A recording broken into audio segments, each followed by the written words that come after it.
Hello, everyone, and welcome. Thank you for joining us. Today is Tuesday, May 14th, 2024, and this is the regular meeting for the Litchfield Elementary School District Governing Board. I hereby call this meeting to order.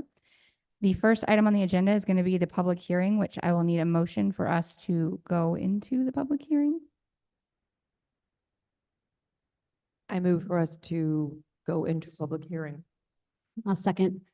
Having a motion from Ms. Moran and a second from Ms. Clymer, I'll call for the vote. Mr. Owens? Yay. Ms. Moran?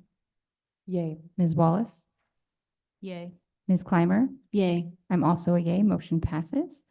Now we will move into our public hearing, which will be led by our CFO, Vaughn.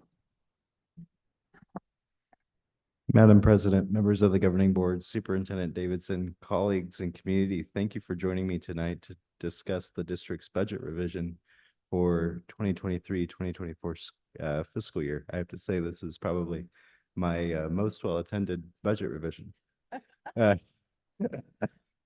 Arizona revised statute requires that school districts revise their budget based on actual activity by May 15th each year. During this budget revision, it is common for school districts to update student count and estimates, as well as better align budget amounts with areas of expected spending. I'm getting to the point in the presentation where my slides would be particularly helpful, so I'm going to pause to let you guys be able to see that. All you kiddos are just going to get a nice little lesson in budget tonight. Yeah.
During this budget revision, the district was able to recognize anticipated funding from a little over 20 additional students since the last budget revision, and to adjust student weighted count based on weights provided for various students based on specific individual student characteristics, such as special education categorization.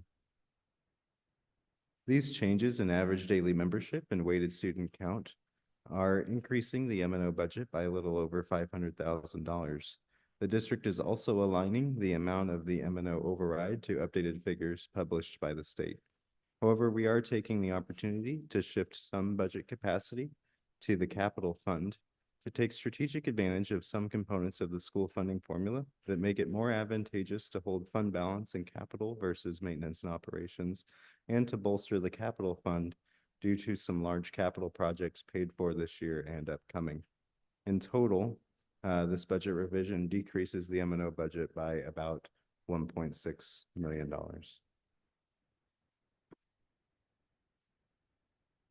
The change in the budget are being primarily shifted out of regular education, where we budget a significant amount of our anticipated carryover each year, as well as transportation, where we had some carryover budgeted, as well as higher salaries and benefits budgeted than proved necessary this year due to increases in contracted staff.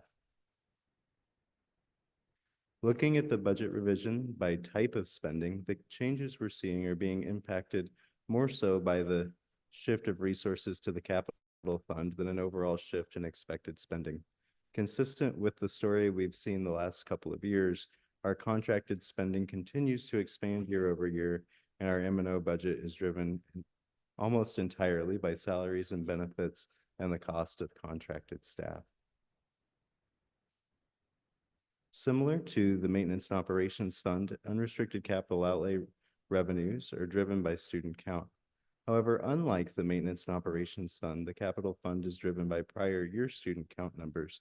As a result, we do not have a change in this revision for the student counts generating the capital revenues. In this revision, we do recognize an additional $331,000 as an update to prior year carryover into this year and shifting of those one-time resources into capital that we previously talked about. Our capital budget is broken up between facilities improvement and replacements, furniture, equipment, and vehicles, textbooks, library books, and instructional materials, as well as short-term and long-term software-related items as shown on the slide. We have had some significant projects come to fruition this year that we still anticipate to come to fruition before the end of the fiscal year. Despite generating $5.5 million of recurring capital revenues, we have already spent to date nearly $7 million in capital and anticipate at least $4.5 million of encumbrances to clear before the end of the year, putting our capital spending at $11.5 million and more than twice our recurring revenues. These projects include significant one-time or startup costs, including our modular classrooms at Parado and Bologna Soto, our science adoption, K through 8, camera upgrades on our buses, Centegix, playgrounds for El Thomas Heck, and improvements to Palm Valley fields related to the K-8 conversions, and replacements of failing walk-in freezers scheduled for this summer. This additional spending will be further supported by tapping into the $2.6 million of capital reserves beyond the shifting of one-time funding to capital and the use of all of the recurring capital revenues from this year. At this time, I'm available to answer any questions you might have about the proposed budget revision. Mr. Owens, did you have any questions? Did you all get that? That makes sense? Understand? Okay. I have no questions then. Ms. Moran? Yes, I do have some questions. Some comments and some questions. So my first question is on slide 7. The decrease in transportation spending, tell me more about what that is due to. Is that a decrease in the routes that we're driving due to not having enough drivers, or tell me more? Honestly, it's primarily due to the fact that I was generous in what I budgeted for transportation, and so I'm taking some of that excess away. Okay, so conservative budget versus actual budget. Yeah, allocation. and that's what I Okay. meant by those changes are being driven more so by me shifting that one-time resources, because I had to show them somewhere in the M&O budget, Gotcha. than really changes in what we're anticipating actually happening. Okay. My next, really it's a comment, is on slide 8. So I'm glad to see in the revision number 2 that our percentage going to the purchase professional services is actually lower than we anticipated. And that more is going to supplies, because the purchase professional services are usually the most expensive option to provide the services needed to our students. So I, of course, would love to see that number to continue to go down. I do understand that, of course, we would be conservative when we go into the budgeting process and make sure we have adequate amounts for that. But I'm happy to see that part of the revision. And then my last questions are on slide 10. So I know you just named a few projects, but can you go a little bit slower Sure. and say, tell us more about this one-time state aid supplement and how that's shifting to capital, what projects specifically that's going to be used for, why we're doing that, and if making those decisions to spend that money on capital is jeopardizing any other future plans down the road, because you mentioned that we're spending more than we normally would, but I just would like some assurance that we're still in a good financial situation overall. Sure, yeah. So the 2.6 million is a one-time budget allocation the state made to school districts. And so I actually, just from a philosophical perspective, think one-time capital projects really are the perfect use for one-time resources, because if you were to do the opposite, say put it into salaries, you wouldn't have a recurring funding stream left after the end of the year to continue those changes. So I do think capital is a appropriate use of those funds. When I said earlier that shifting some fund balance to capital versus maintenance and operations is strategic, what I mean by that is it's really getting into the minutia of some of the school finance laws. So when we earn money on our fund balance in capital, I can actually add it to our budget capacity in capital. At the end of the day, what that means is I can actually use it. Whereas if I earn money, if I earn interest on our M&O fund balance, I have no capability to actually add that to our budget capacity. And so what that means is I end up with cash that the state tells me I legally can't use because I don't have any budget capacity to be able to let me use it, because M&O and capital are budget capacity driven, not cash driven. And that's largely because they are driven by tax levies versus what we actually collect. As far as the projects that I rattled off, so we had the science adoption, which is K through 8. Those expenses are not necessarily one time, but what they are is a lump sum of money that we paid that will cover us for the next 5 years. And so in a sense, it's at least covering us for a decent period of time. The modulars at Belinsoto and Verado, I'm hoping, knock on some wood, I don't have to continue building modulars into the future. So I'm considering that a one-time cost. The Centegix platform, that's the safety platform that we've been discussing on and off for a while. That was a 3-year contract for around $700,000. So again, not one time, but it was significantly more upfront because of the installation of all the hardware. Going forward, it will be substantially cheaper. The installation of the new cameras in our buses, again, because of the installation of all the hardware, there will be an ongoing cost, but it will be substantially cheaper than this first year cost. The addition of playgrounds to L. Thomas Heck due to the conversion to K8, once we install them, they'll need to be replaced in a long time from now, but not anytime soon. And really, we're having to do some substantial improvements to Palm Valley's fields, which once that's completed, regular maintenance should help that stay in decent shape. Okay, thank you. My last question is about the budget carryover number. So that's higher than we originally thought.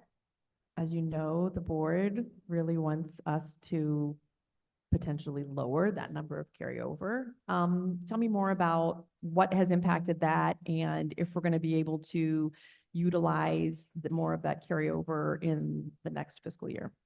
Yeah, so I'll be transparent with you. It was a clerical error in revision 1, which I was able to catch in revision 2.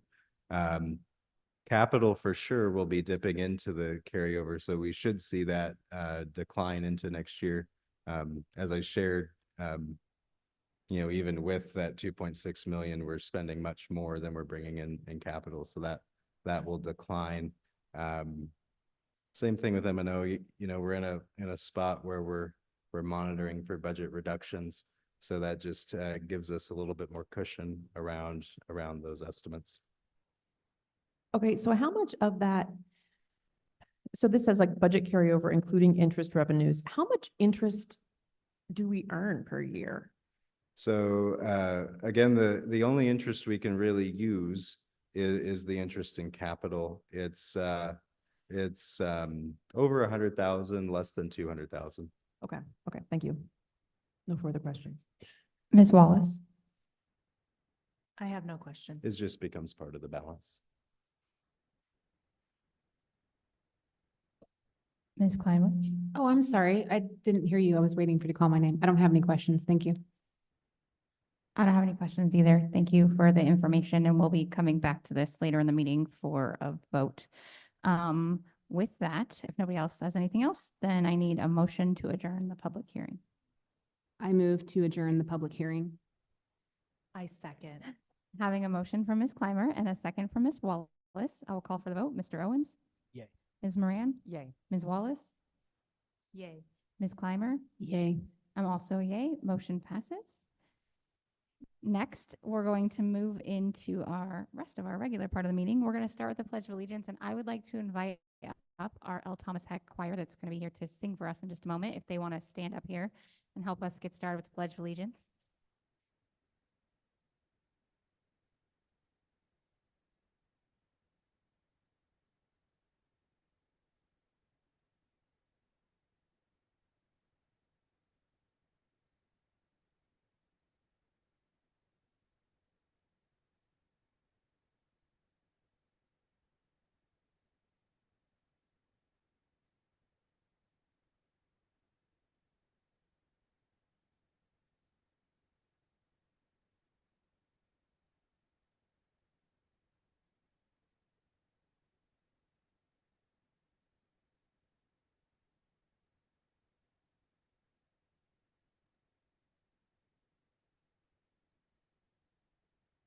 You all can stay right there. We're going to get to your part in just a moment. The next thing on the agenda is we're going to take a moment of silence.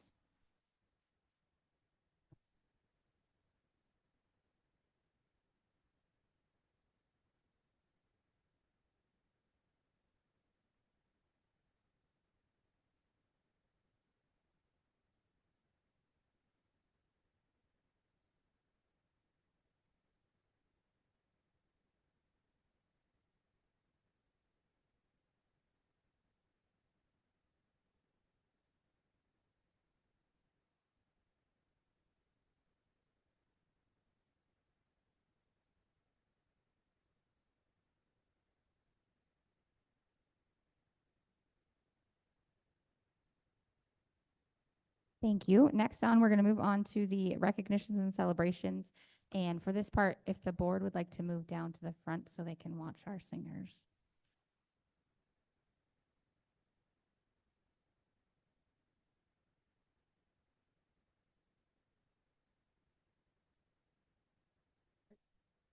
Madam President, governing board members, Dr. Davidson, fellow cabinet members, and guests, both present and online.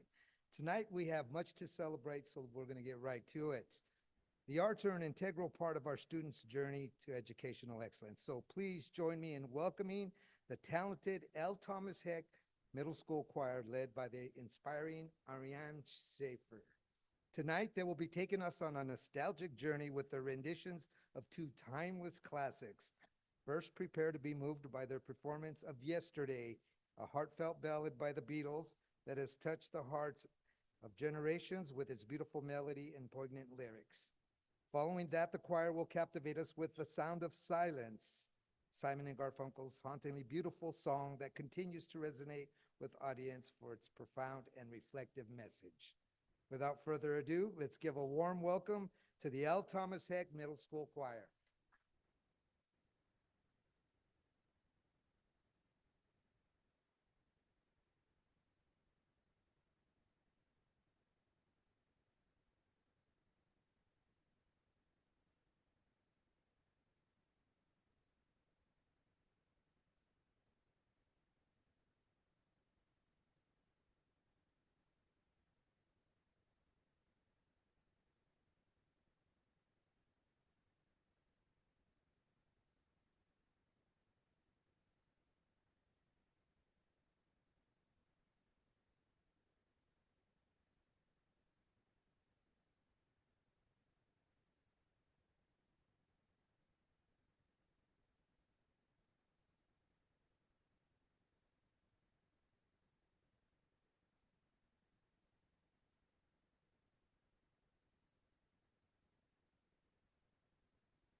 How about that, ladies and gentlemen? How about another round of applause for that?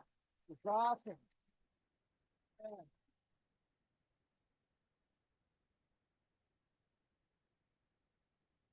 You guys were amazing. Thank you for coming and singing for us tonight. We really appreciate it. This is the second time I've gotten to see them because I got to see them at the Schools Connect Awards as well.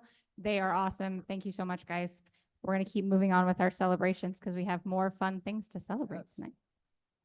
All right, thank you, L. Thomas Heck Middle School Choir. That was incredible. Now we're going to move on to some student athlete highlights. Tonight we gather to celebrate not only academic excellence, but also the remarkable achievements of our student athletes. These young individuals exemplify the spirit of dedication, perseverance, and teamwork, balancing their rigorous academic responsibilities with their commitment to sports. Now I'd like to welcome up Belen Soto Elementary School Principal Courtney Frazier.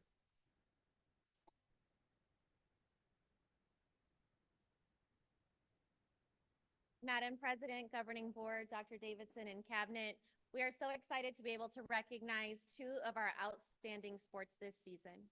So I'd first like to start with our softball team. Come on up, softball team, and don't forget your trophy.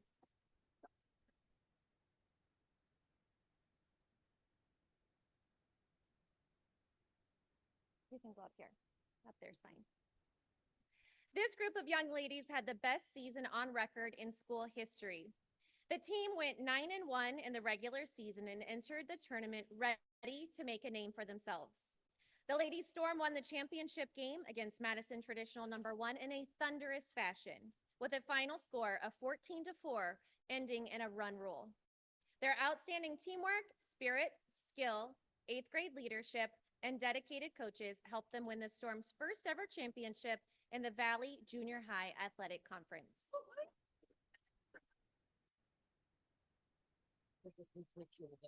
Okay.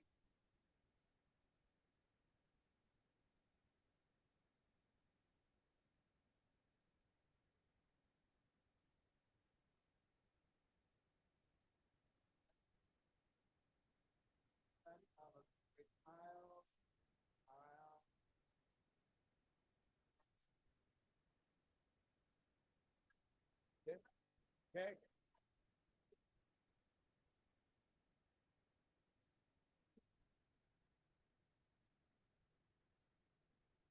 We'd also like to congratulate our Belen Soto cheer team. Please come on up, ladies.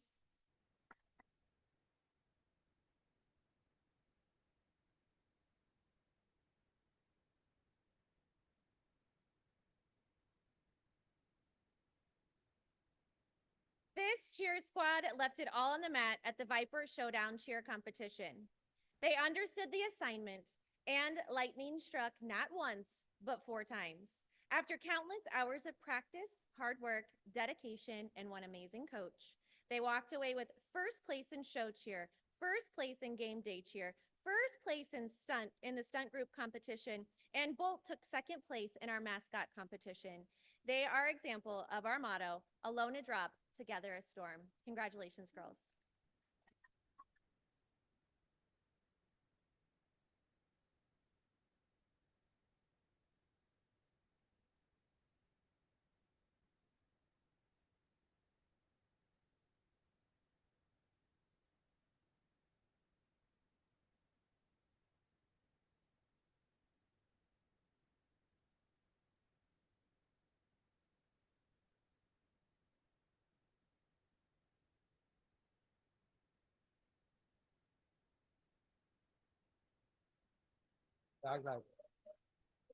Thank you, Principal Frazier, but don't go far.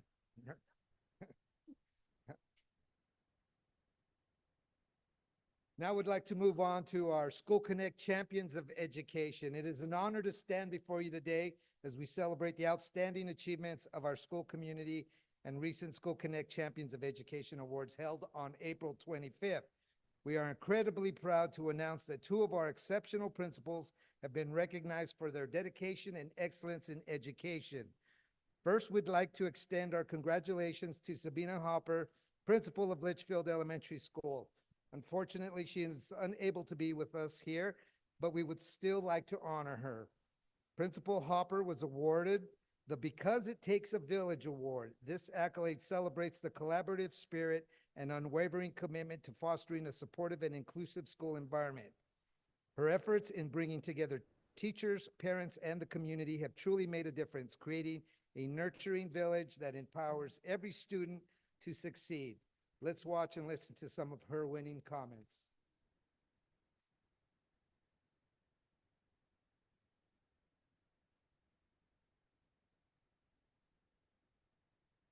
Well, my name is Sabina Hopper. I'm currently the principal here at Litchfield Elementary School in the Litchfield Elementary School District. This year I will be retiring. But I had a beautiful ride. One of the things that I loved about this community is the fact that everybody joins in. It's not just the work of the teacher. It's not just the work of the principal. Oh my goodness. Look at that. I mean, you can't do anything alone. There's no way. There's no way. I could not run this school and do what I do without the beautiful work of the people that I work with. It is about community. It's not about one person. And so the volunteers that we get in our school is incredible. Our parents are incredible. They are part of our family. So when we walk in, we know them by name. They come in, they help out. You get chills when you walk out there and see all the people and the love from the community. Because a lot of times we just do what we do. For me personally, I don't need the recognition. I love what I do. And I don't need to have a grandstand, but I can tell you it makes your heart feel really good when people see it. Thank you. Those were comments from Litchfield Elementary, Sabina Hopper. Secondly, we are thrilled to recognize Courtney Frazier. Courtney Frazier Knight, there you go.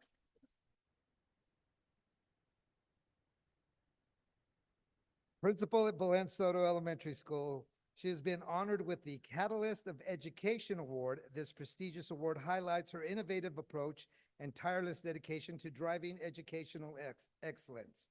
Ms. Frazier's leadership has been instrumental in sparking positive change, inspiring both students and staff to reach new heights.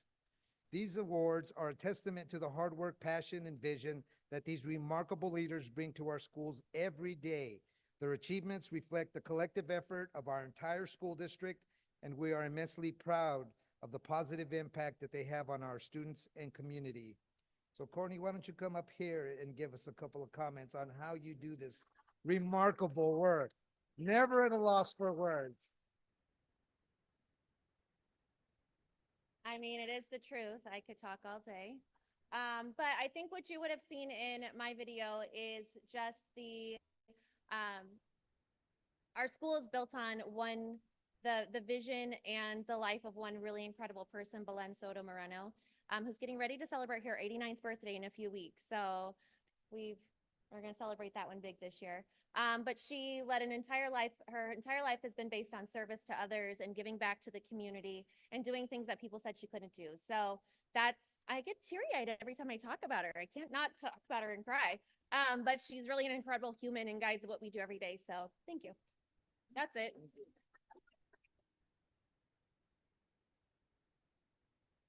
Thank you, Courtney. So we'll wrap up this celebration of all the successes tonight, the choir, our sports teams, and our principals' outstanding achievements. We express our gratitude for your exceptional contributions, because together we will continue to strive for excellence and create an enriching and educational environment for all students, because together we can. Thank you, everybody.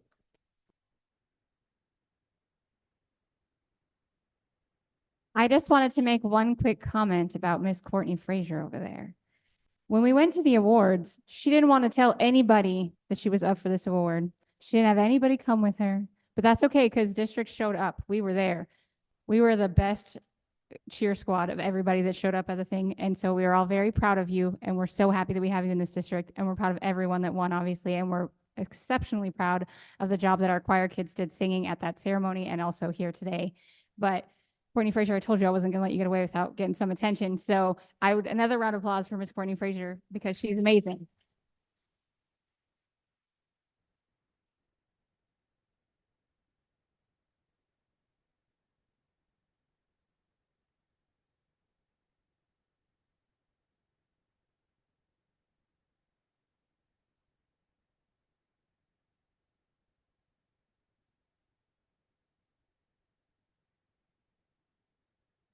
We'll give everybody just a minute to walk out before we move on to all the fun stuff of budgets and things that we do here normally.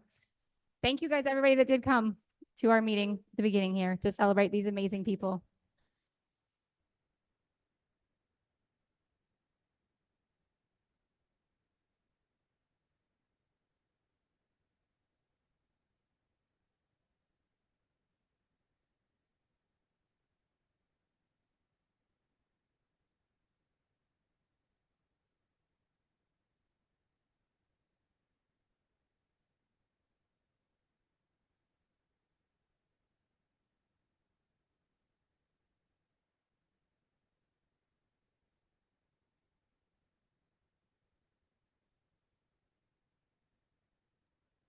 Okay, we are going to move on now to all the other fun stuff we're going to do for this meeting today.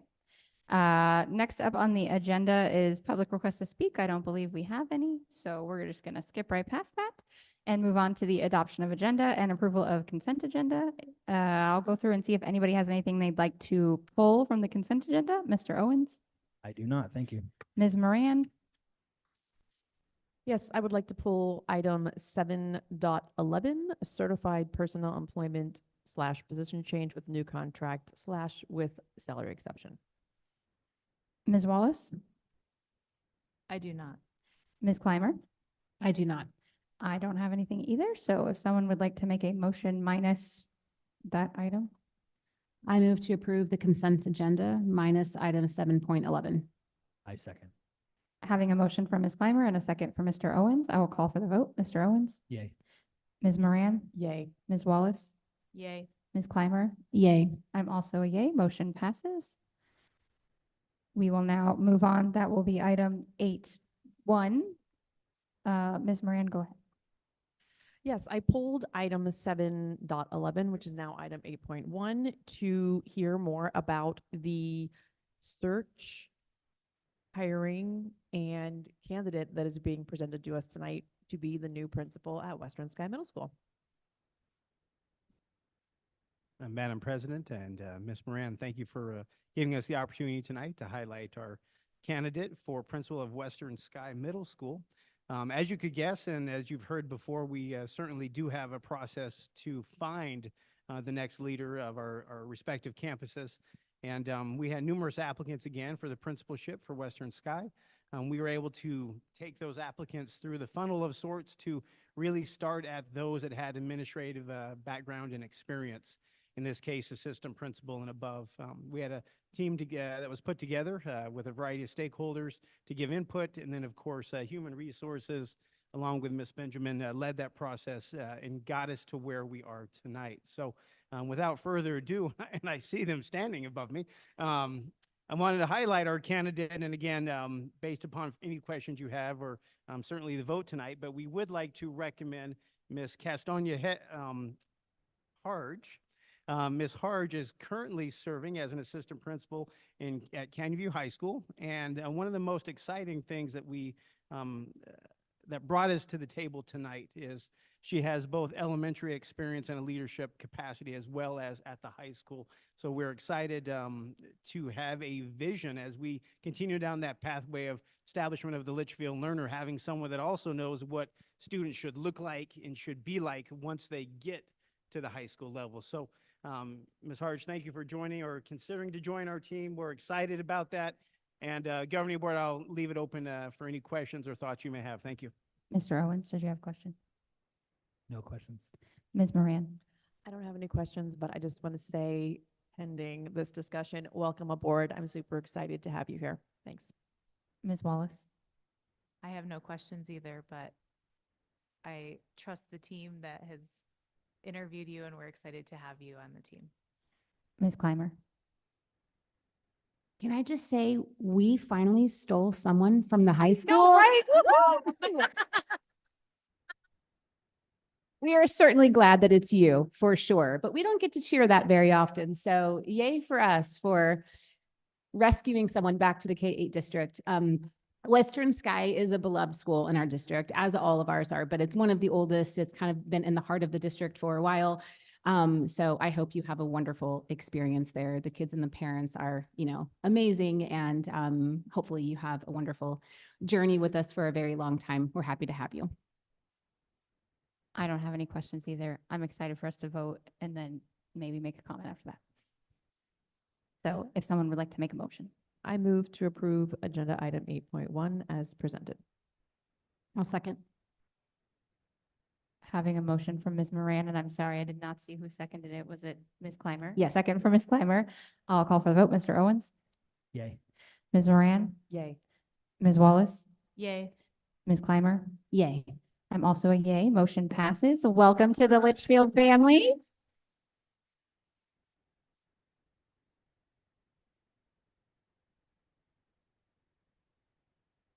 Did anybody have anything they wanted to say about her now that it's official? Are we good? We're very excited to have you part of our family, and Danielle stole my comment.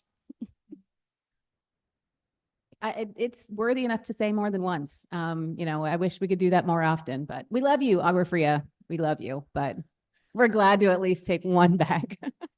And I'll just add, Principal Harge, tell your friends, bring your friends along. Yes, feel free to bring any of those people our way.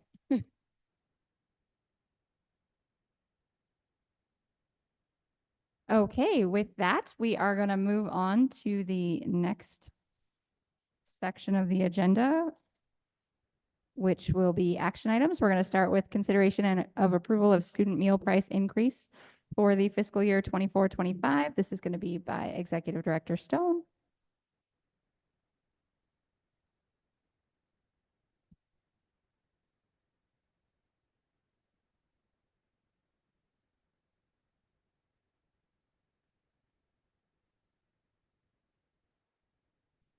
Good evening, Governing Board President, Governing Board members, Dr. Davidson, Cabinet, those in attendance. Today, we want to talk about a food service meal cost increase. And of course, as we talk about our strategic plan alignment, it falls under the pillars of students, finance, resources, and services, and how we align with that. We talk about what is best for kids, and of course, the impact our meals have with our kids is extremely important.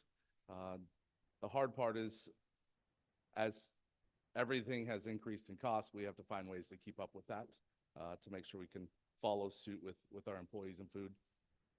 So how does it impact it? Of course, you know, the cost of meals will allow the district to work on meeting the demands of that inflation with both staffing and food costs. This could potentially improve our service in the kitchen and allow for providing a better lunch service and breakfast service for our students. There's no financial impact to the district, as the cost is specifically for buying the meal. The positive impact, of course, is we get to continue to hire employees and purchase food with this increase. Let's see. It would impact both students and staff if they were buying a staff meal. It will not impact those that receive free or reduced lunches. So the purpose is really, the school nutrition program is to allow the district to ensure the program is self-sustaining and supportive of high-quality meals for our students and other stakeholders. It's also a requirement for all districts operating with a negative balance to ensure they're charging a certain rate. You could see here the USDA sets that dollar amount through the paid lunch equity. And when you're in a negative operating account, you're required to continue to increase every year to reach that standard. You could see $3.85 was the standard this year. We are not charging that currently. And so with the requirement, it's a minimum of 10 cents, which we've done the last few years to work towards getting to this. If approved, the new price will go into effect next school year. And our recommendation is to increase it by 20 cents, not the standard 10. The 10, as you saw, the 385 when we're at 290, we're still a ways off from that. And of course, we don't need to be there as we look at the surrounding districts and our communities. But we want to ensure that we are staying competitive with our employees and of course, being able to make this a self-funded department. So here you could see the current meal prices and then what they would be if we approve the 20 cents today. And that's where we stand. With the recommendation from you guys, it would be 20 cents. And I stand for questions. Mr. Owens, did you have any questions? I don't have any questions. It's obviously it's nice to know that it doesn't impact free and reduced lunch. I'm just assuming it, I figured it wouldn't. I do encourage, you know, if anybody is going to feel the impacts of this to, you know, families at home or whatever, to look into free and reduced, or, you know, if, unfortunately, if teachers or administrators identify children who might need free and reduced and can't afford this, to help them get those, you know, get the necessary paperwork done, which they do anyway. But yeah, no questions. It makes sense. Ms. Moran? Yeah, I agree. Knowing that this is a separate funding, self-funded department, having a larger than average increase this year, knowing the history as well, makes sense to me. We don't want to be losing money. We also don't want to be making money. So if this is where you're saying we need to be to make sure that happens, I'm all for it. Ms. Wallace? I have no questions. Ms. Clymer? I'm in full agreement. I think, I mean, we need to be operating in the black, period. And I think 20 cents is fair. We're still under, you know, sort of that average. And I think that's something good for the families in our district. If you can go back to slide, or actually the slide 11 right here. I just want to make sure I'm reading this right. So if the student wants a second meal, they pay more for the second meal than they paid for the first? Explain that to me. I guess I don't have those details for you right now, but I'll get them for you. Okay. I'm not sure why there's an increase this second. And it's the same meal, right? I mean, or do they get something It's different? the same. It's the same meal. It's the Okay. same meal. What it's connected to, we can get the details for you, but just broadly speaking, what it's connected to is all prices are set with the expectation of what we get back from the federal government to also help cover the cost. And it is with the second meal, that's greatly diminished because the program, the federal side of it isn't expecting individuals to be eating 2 meals. Okay. They haven't been around a lot of school children, have they? Yeah. I'm just saying. Okay, I'm done. I do have a question about the free and reduced thing, just because I'm not very familiar with it, other than for the reduced price, is that set by the federal government, what we charge for that? So it doesn't matter what we charge. Okay, I just wanted to check on that because I didn't And they know got where to that, reapply every year, right. right? So, well, yeah, then this makes sense to me too. We have to do what we have to do, and prices are rising everywhere, and we can't be not funding this program. So, I would just say, but along with this, of course, we're looking at other avenues to save money in that department, right? We're not trying to transfer all of our costs to them, but there are other avenues we will take in developing the program this summer to kick off next year that will hopefully help that, which is why we didn't say we want 60 cents. We want to get to the 385, right? We wanted to kind of minimize it, see what we can do within staffing and personnel and food purchasing, all of those things, like evaluating that full process before we go, we need 385 per kid. right, then I'll just reiterate what Mr. Owens said of if families are feeling like this might be a stretch for them, that they should apply. It doesn't do anything for you to apply. So, I mean, anybody and everyone could apply. Correct. So, Yeah. I'd encourage our families to do that, and definitely our schools. I know that we have schools that are really good about it, but all the schools to send those out to families, remind them that that's there as an option. So thank you for this. And then if someone would like to make a motion. Wait, just one question. I would be remiss if before we voted, I am 100% in favor of this only if any cost saving measures does not mean you get rid of the brownies. Duly noted. Anyone who's ever had a Litchfield Elementary School District brownie knows we've had them, right, at meetings when we have gone to schools. It is worth a mention here. So just know that my approval is only with Yep. the caveat that the brownies stay.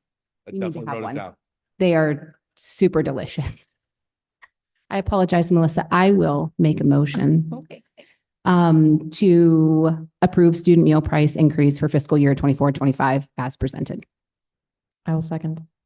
Having a motion from Ms. Clymer and a second from Ms. Moran, I'll call for the vote. Mr. Owens? Finally get a kid in school and I'm raising prices on some after school and lunches. I vote aye. Ms. Moran? Yay. Ms. Wallace? Yay. Ms. Clymer? Yay. I'm also a yay, and I feel your pain, Ryan. I feel like I've done that nonstop since I got here. So, okay, motion passes.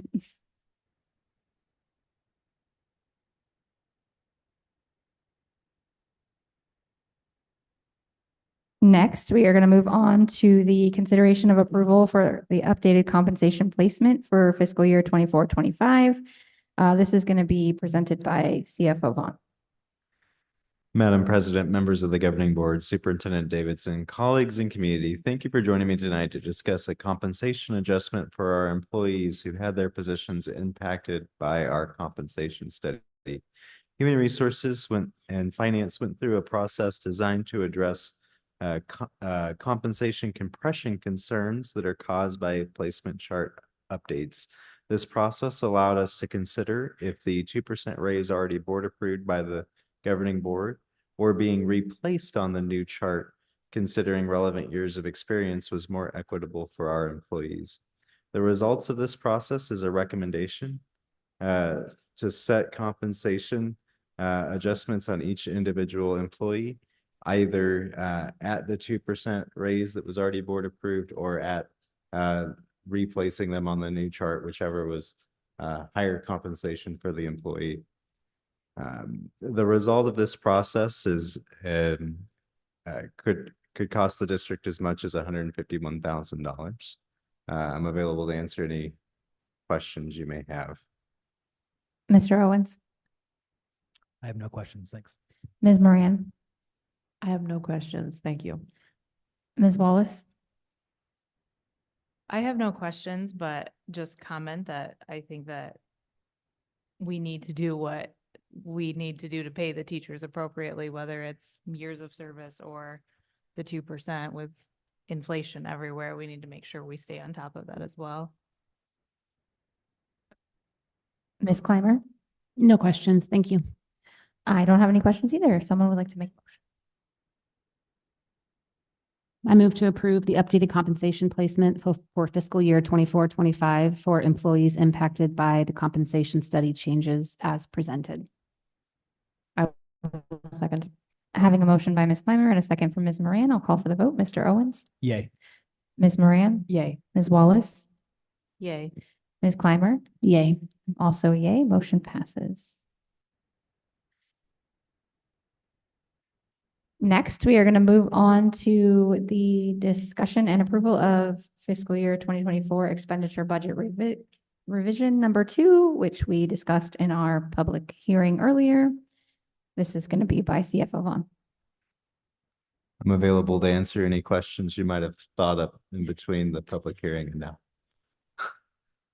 Mr. Owens, I'm sure you have lots of questions now. They all escaped me when you sneezed earlier. I have no questions. Ms. Moran, any questions? No further questions. Ms. Wallace, any questions? No questions. Ms. Clymer, any questions? No further questions. Thank you. I have no questions either, but we have, no, wait, that's the next one. I will entertain a motion. I move to approve item 9.3, the fiscal year 2024 expenditure budget revised number 2 as presented. Second. Yeah, you all sound the same. Sorry. Having a motion from Ms. Moran and a second from Ms. Clymer. I will call for the vote. Mr. Owens, Yay. Ms. Moran, Yay. Ms. Wallace, Yay. Ms. Clymer. Yay. I'm also a yay. Motion passes. Next, we're going to move on to the audit. This is going to be done by CFO Vaughn as well. And this one, we're going to have to do the vote very specifically. We'll get to that part.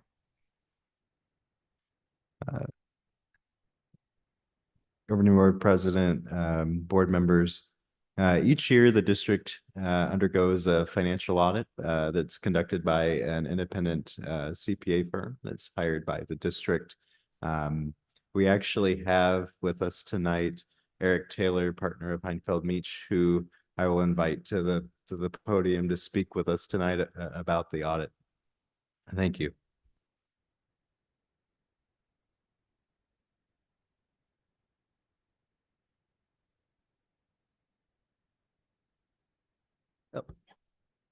That it? Okay. Madam President, members of the board, thank you for having me. As Mr. Hold on just a sec. Can we give him another mic? Because it's not coming through. I can lean down. Is that better? We have a hand mic too. Either way. That's okay. The audit went very well this year, thanks to Mr. Vaughn's staff and himself. Our audit is, or the district's audit, I should say, is a 3 audits rolled up into one: a financial statement audit, a federal compliance audit, and a state compliance audit. The financial statement audit received an unmodified opinion, which is the best opinion you can receive. That means that the financial statements are, we feel they're stated materially correct. The federal part of the audit, there were no findings that were needed to be documented. So that was good. And we tested 4 federal programs this year we were required to test, and there were no findings in that area. And then as part of the state compliance portion of it, we complete what's called the USFR compliance questionnaire. And the district only received 9 instances of non-compliance on that document, which is well below the average for state, schools around the state. So with that, I'd be happy to answer any questions you have for me. Mr. Owens. Sometimes it's good to be well below average, so we'll take it. Thank you. Ms. Moran. I don't have any questions, but I have some comments. As a former external auditor myself, thank you for your work with this. I think I read through the entire report, all 109 pages, but I think the last page obviously says it all. Unmodified reports being issued, no internal control, significant deficiencies or material weaknesses, as well as compliance and no findings is a win-win-win. So thank you to CFO Vaughn and your team. I know that this process is required, but that it is very time consuming and takes your staff away from you, I should say, your already lean staff away from their daily duties that they need to cover, as well as everything that goes into completing this compliance piece. So I appreciate their hard work and dedication. Ms. Wallace? This was the first time I had ever read an audit, so it was very interesting, but I also was very impressed with the district with how much was obvious that they are doing so right. So thank you for all your hard work and congratulations on a great audit. Ms. Clymer? Yeah, no questions.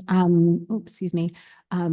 Just great work as always. I mean, I think we've come to expect that this is the standard in which we're going to rise to every year, but I don't think people realize how hard it is to maintain that year after year, doing these audits and living up to those expectations. So congratulations to your team for doing that. And thank you very much for being a good partner. We appreciate it.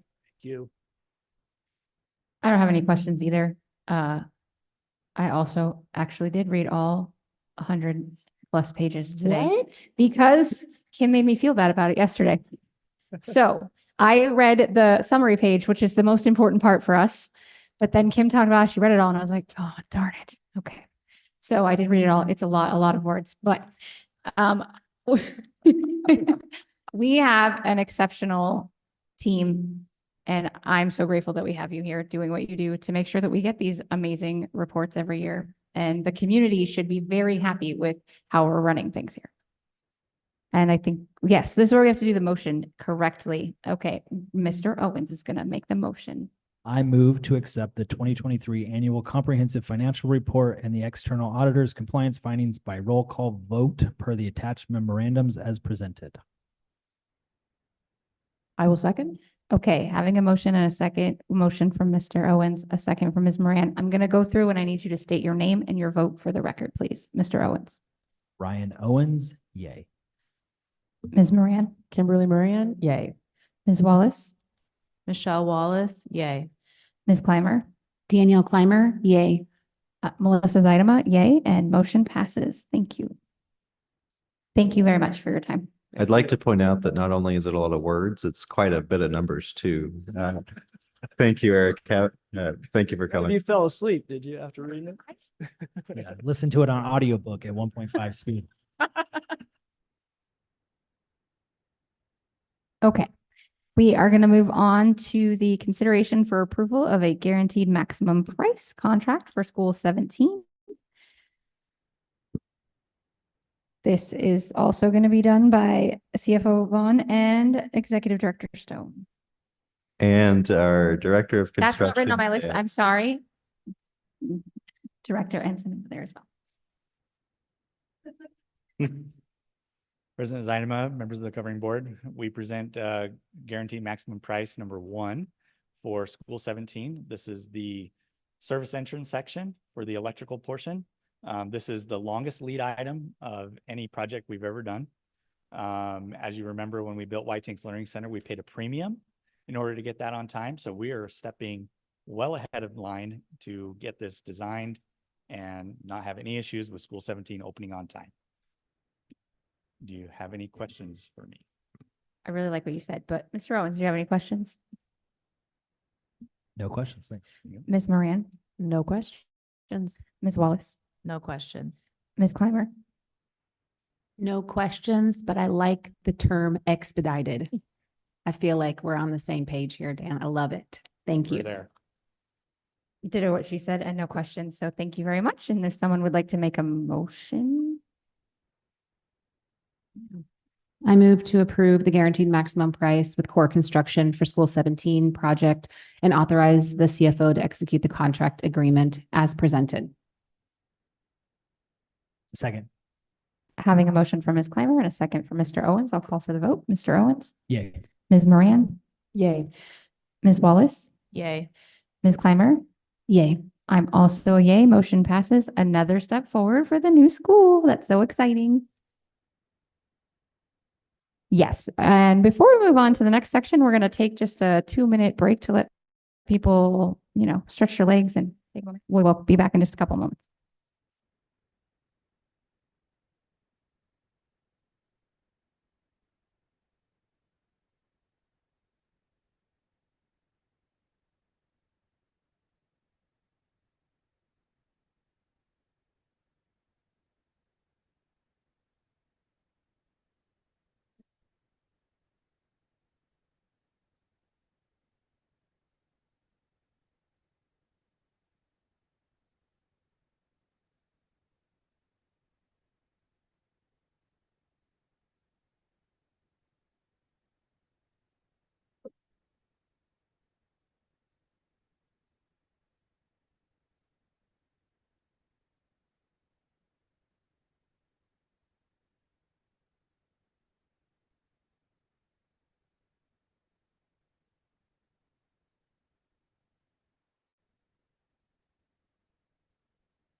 I could drive you to a school right there, this right now.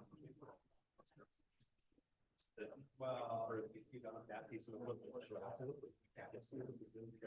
Yeah.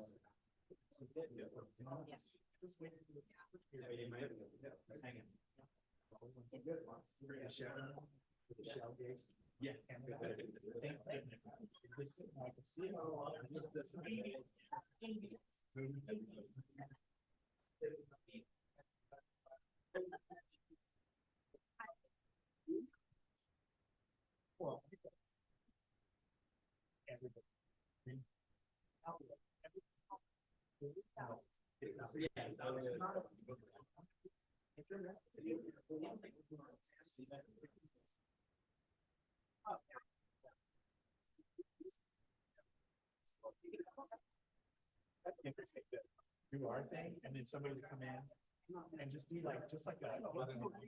To find out if they could get him to the guy and then call him. Yeah, yeah, honestly, like seriously call him out. You can turn it into so.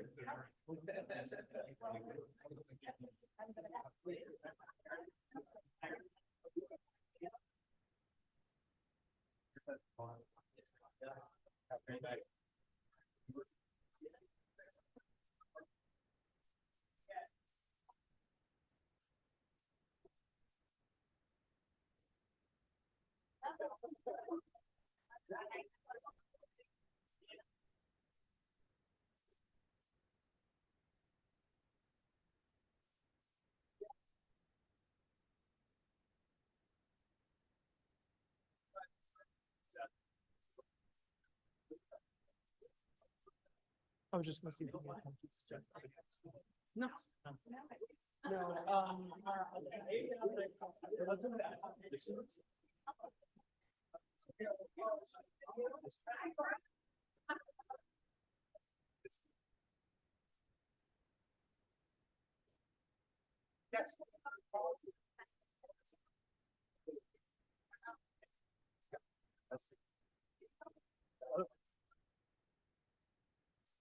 Yeah, for another. Yeah, go ahead. Sometime. Well, honestly.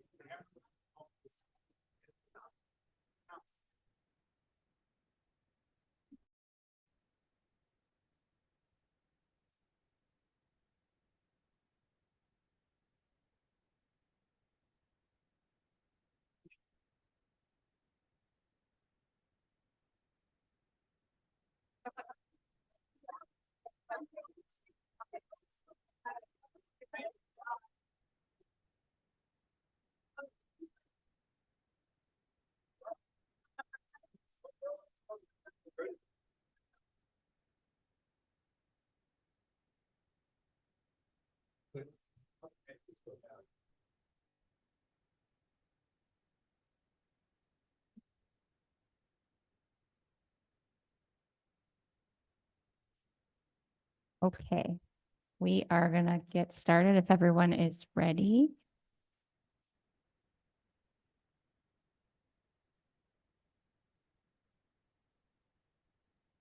The next section of the agenda is for discussion items. We are going to start with a strategic plan update. This is going to come from Dr. Davidson and Dr. Ducey. All right. Thank you, Madam President, members of the board and community. As we all saw per the agenda, this is a discussion item. So thank you for giving us the chance to come and just talk about where we are with the strategic plan process and what's going on and what we hope to do for our future. Certainly you will see this presentation includes myself, Dr. Ducey, as well as Ms. Benjamin.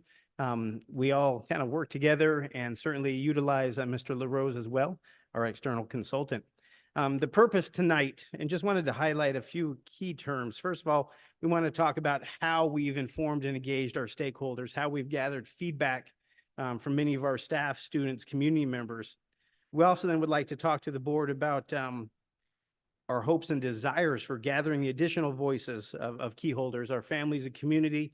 And then lastly, as we end the presentation, engage our governing board to hear from you and on ways in which you will serve as a key holder and that you have a strategic way to inform and to help us through this process. So I will end my part until we end the presentation. I come back just to remind our whole team that, of course, all this work does apply to our current strategic plan as well. Those 4 pillars: academic success, people, finance and resources, as well as service. Thank you. Good evening, Madam President, governing board members, the community, and our admin cabinet, and all our guests here today, still here today. We still have some people. I wanted to kind of take some time to just explain the why and the how of the strategic plan.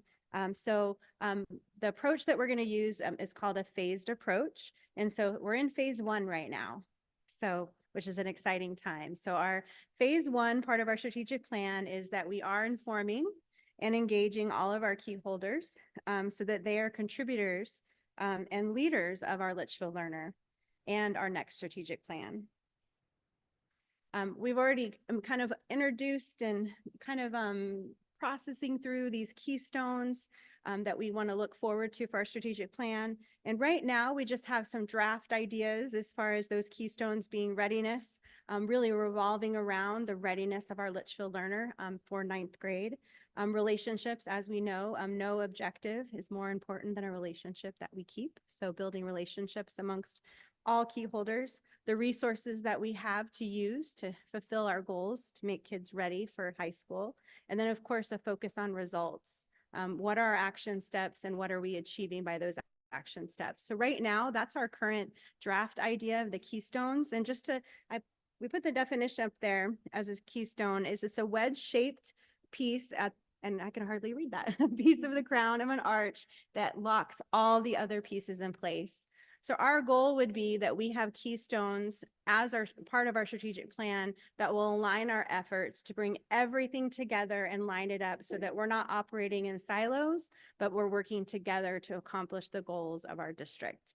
And for the next 5 years will be our next strategic plan.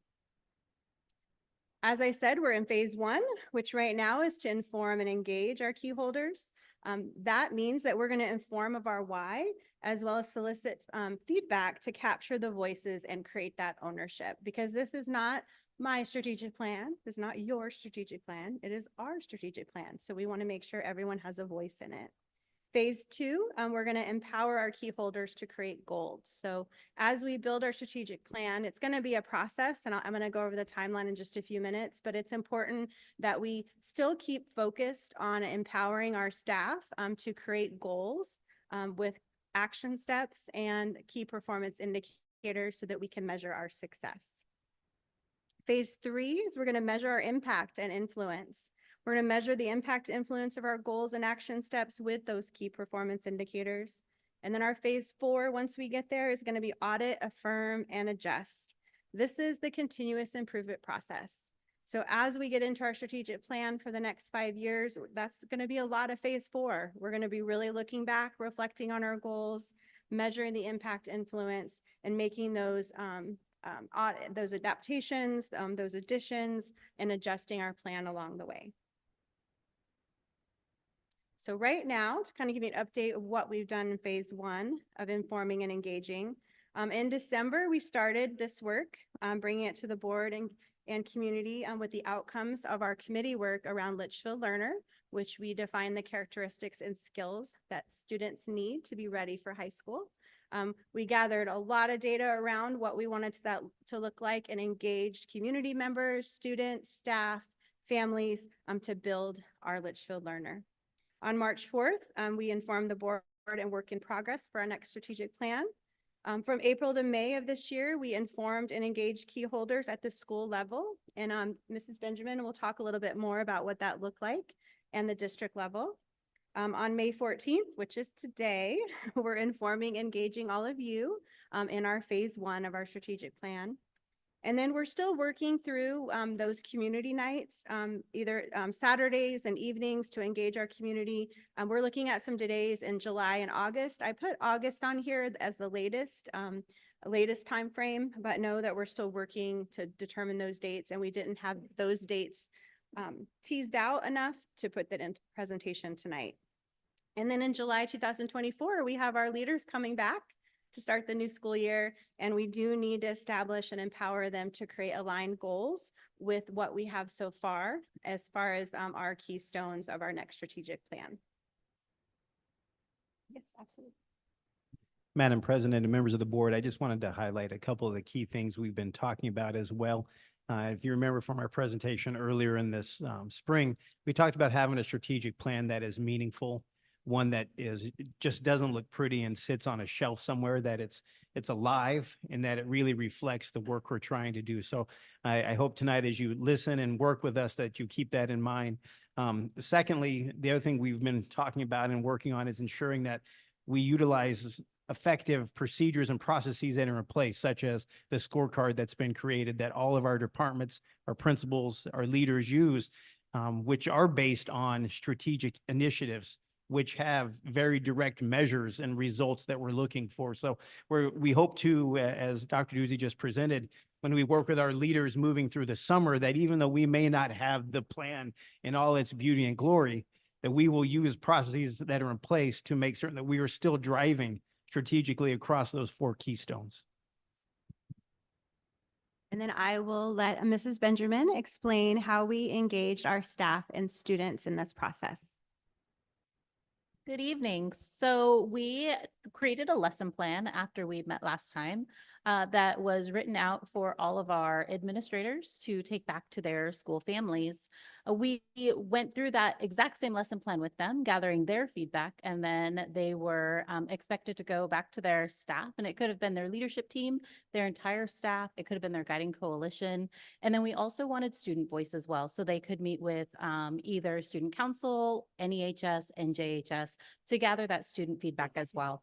What we were looking for during that lesson plan and gathering the feedback was, what do we do here? What is our purpose in Litchfield? Why do we come here, whether it's to work or to come to school? What is our purpose? What are the keys to the past and present? What should we continue to honor? So we were really looking for what have we done in the past that is really important and that we need to continue? what are we currently doing right now that is really important and that we need to continue? And then we asked, what are the keys to the future? What are the things that need to be added to add value to what we do that maybe we haven't considered or are not in place yet? So we had our leadership and our directors take that, and they completed a form. After they did that, they submitted pictures, artifacts and evidence, and then they shared whatever those results were from their staff or their students, so that we were able to come up with some outcomes for that as well. We pulled the themes from the survey results that we received. And the themes focused on student success, academic achievement, and necessary academic and social behaviors. We also found themes for positive and safe school culture and climate, supporting teachers and staff through the development and collaborative teams. That's our PLC process, or professional learning teams. Communication and community collaboration came up multiple times throughout this process, as well as operations and resources, making sure that we are being fiscally responsible in those areas. The term continuous improvement came up along with the scorecard, which was awesome because really the scorecard has been around for a long time. However, we gave it new breadth and new life this year with really diving down to find out what was working and what wasn't, and helping principals and directors to understand how to utilize that in a more effective and efficient way. As well as family engagement and collaboration. That was actually something that was a key to the past and present that they wanted to make sure that we were continuing to honor and make sure that we were not going to lose sight of any of those things. Honoring the past and embracing the future, that is our motto this year. So the district theme is going strong. Enrichment and extracurricular opportunities, that was actually from the future. They really wanted to add to that. They felt like this is an area that we could work on, and we agree with that as well. Student support and accountability, and that is actually going to be our next presentation, is talking a little bit about the revamp camp and the behavior matrix, but that was a topic that came up through this process, as well as the guaranteed and viable curriculum. Those are the standards that we're utilizing, the collaboration process, and then the resources that we use to meet those goals, as well as effective and research-based instructional practices. So as we're continuing to work on those themes, nothing really surprised any of us. We were actually quite excited to see that these are the things that we've already been saying we need to be working on or continuing. So overall, we were very pleased with the results that we have received so far. And then we know that we're not finished. We've received staff feedback, we've received student feedback, but we have not gathered the feedback from our families and community. So in a similar fashion to what we worked on with our staff and our students, we would like to be able to do this on a Saturday session as well as maybe an evening so that we can gather feedback from the community. And what that will look like is similar questions that we asked. What do we do here? What is our purpose? What are the keys to the past and present? What should we continue to honor? What are the keys to the future? What needs to be added to our future plans? So those are the guiding questions to the work that we'll be doing with our community, but we also need to make sure that they're informed. So there will be some informational sessions and providing some opportunity to share with our community about the Litchfield Learner. What is that? What does that mean? And how did it get developed? Talking about the strategic plan that we have had. What are the results that we've had from the last 5 years and where do we think we're going with this? The keystones, talking about the future keystones that we have with resources, relationships, readiness, and results. And then the scorecard, working through that, showing how that works in our schools and our departments. And then engaging. We want to make sure that our community is engaged and understands some of the things that we're doing. So we're planning breakout sessions to enable families and community to articulate the keys that they hold and how they can be key holders to Litchfield School District. We know that this is not just about the people in this room or our principals or our students or our staff. It's also about the community members. They all hold something special that they can bring to our district, and they can support our students to become the Litchfield learners that we want them to be and ready for 9th grade.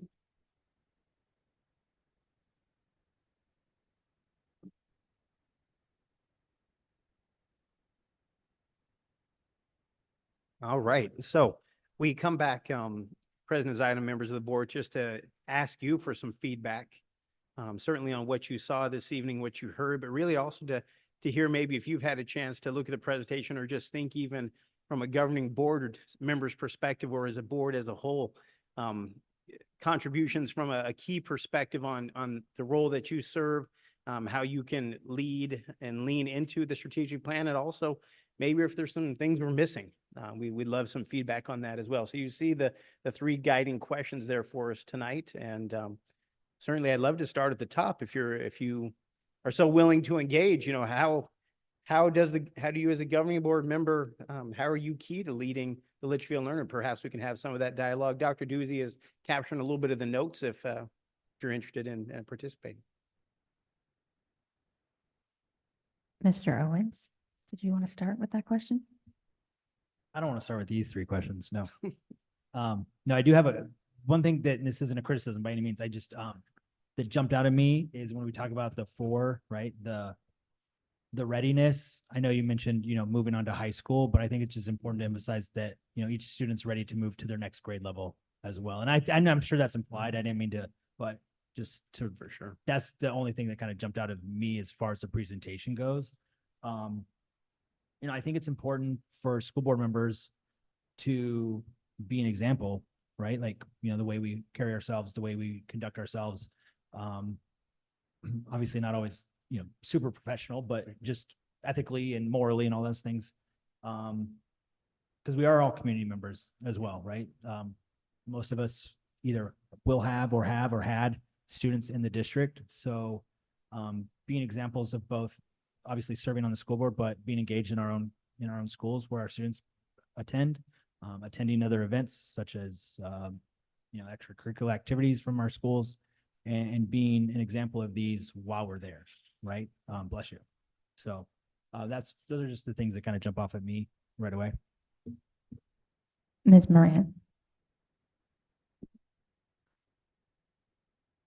Okay, so I'm going to just start by saying I need to back up about 10 steps from the questions that you want me to answer as a board member tonight. I need some clarity about how these things fit together. You want my feedback on this process and how I can contribute as a board member, but I'm not clear on the Litchfield Learner Strategic Plan, Keystones, and Scorecard. How are those things going to look as an actual plan? Is the Litchfield Learner really the key? Are the goals going to be set up so that the Litchfield Learner is the outcome? Are the keystones going to replace the pillars? The previous conversation we had about this did not provide clarity to me. So far, this presentation has not provided clarity to me. So I would really like someone to explain to me how we get from phase 1 to phase 4, because phase 1 is feedback and then we jump to goals. When do we as a board see the plan and approve the plan so that we have a clear vision for what we need to be doing, which is approving policy, et cetera, to ensure that that vision can come to fruition? Can someone help me with that? Ms. Moran and President Zion, we will certainly attempt to do that. And, you know, I guess I hope you also realize, and that's what I was trying to say at the beginning of this is certainly a work in progress. So please note I'm okay with your questions because we too are working through that every time we talk around this concept of strategic planning. What we started with early on was the Litchfield Learner serving as that final outcome, that ultimate goal, that everything that we do is to prepare our students as they get ready to leave us moving into the high school district with those 6 key characteristics kind of as the foundation. The biggest one, as I think Mr. Owens was speaking to, that is that readiness that we said we want our kids to be the content expert.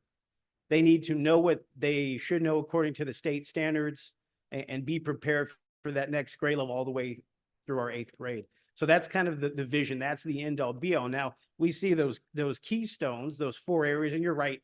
They kind of do replace the current pillars, for lack of a better term. Those are areas that the goals and action steps that we build to get to that Litchfield Learner, those goals and action steps will be embedded inside those 4 areas. And, you know, as I also said, and please, I'll ask you guys to chime in, but Ms. Moran, I don't know if we could tell you yet that we have what this master vision is going to look like, because you heard when Mr. LaRose was here, and I feel this way unless the board guides us differently. This plan that we develop is one that's alive, that's continuing to be discussed and used to move us. We're going to be evaluating it all the time. That'll allow me to come to our board and give feedback on those results that we're seeing in whatever particular area of a keystone that we're talking about. So I don't know if we have the vision yet for what that pretty picture is, other than the Litchfield learner being, these are the skills that we want our kids to have when they leave. And our action steps will allow us to report back to the board what those things are and how they need to be revised year over year. But that's kind of my perspective. Dr. Doozy or Ms. Benjamin, feel free.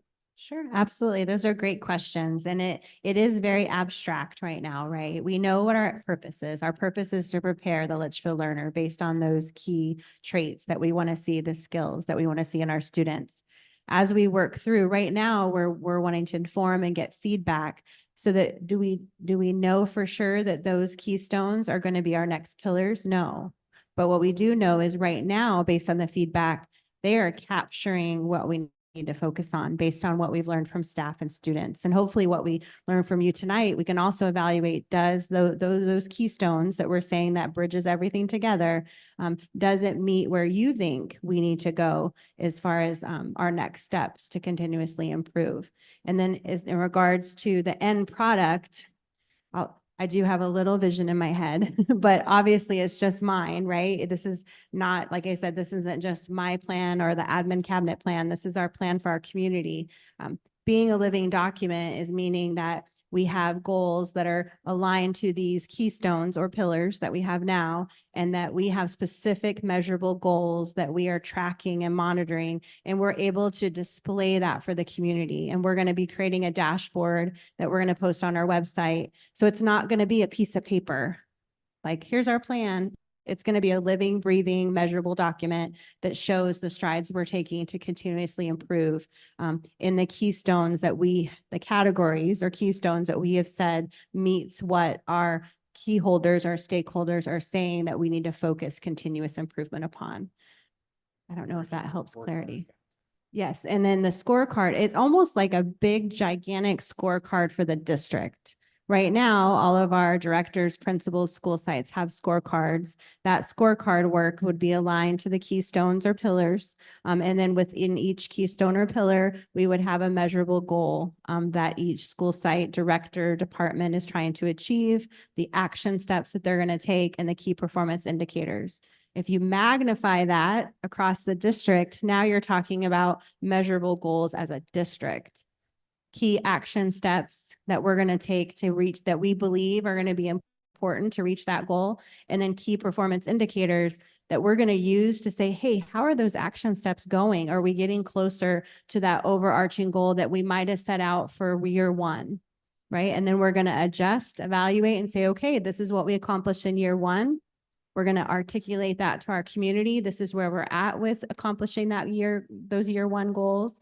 Now, what are our year two goals look like so that we can get to the end of 5 years and have really looked back and moved the needle to reach continuous improvement in the areas that we identify as a community that we need to focus on for continuous improvement. So right now, our purpose is we're trying to gather all the feedback to make sure that the keystones that we're talking about are the right keystones. They are the right pillars that we should be focusing our work on to start writing our goals.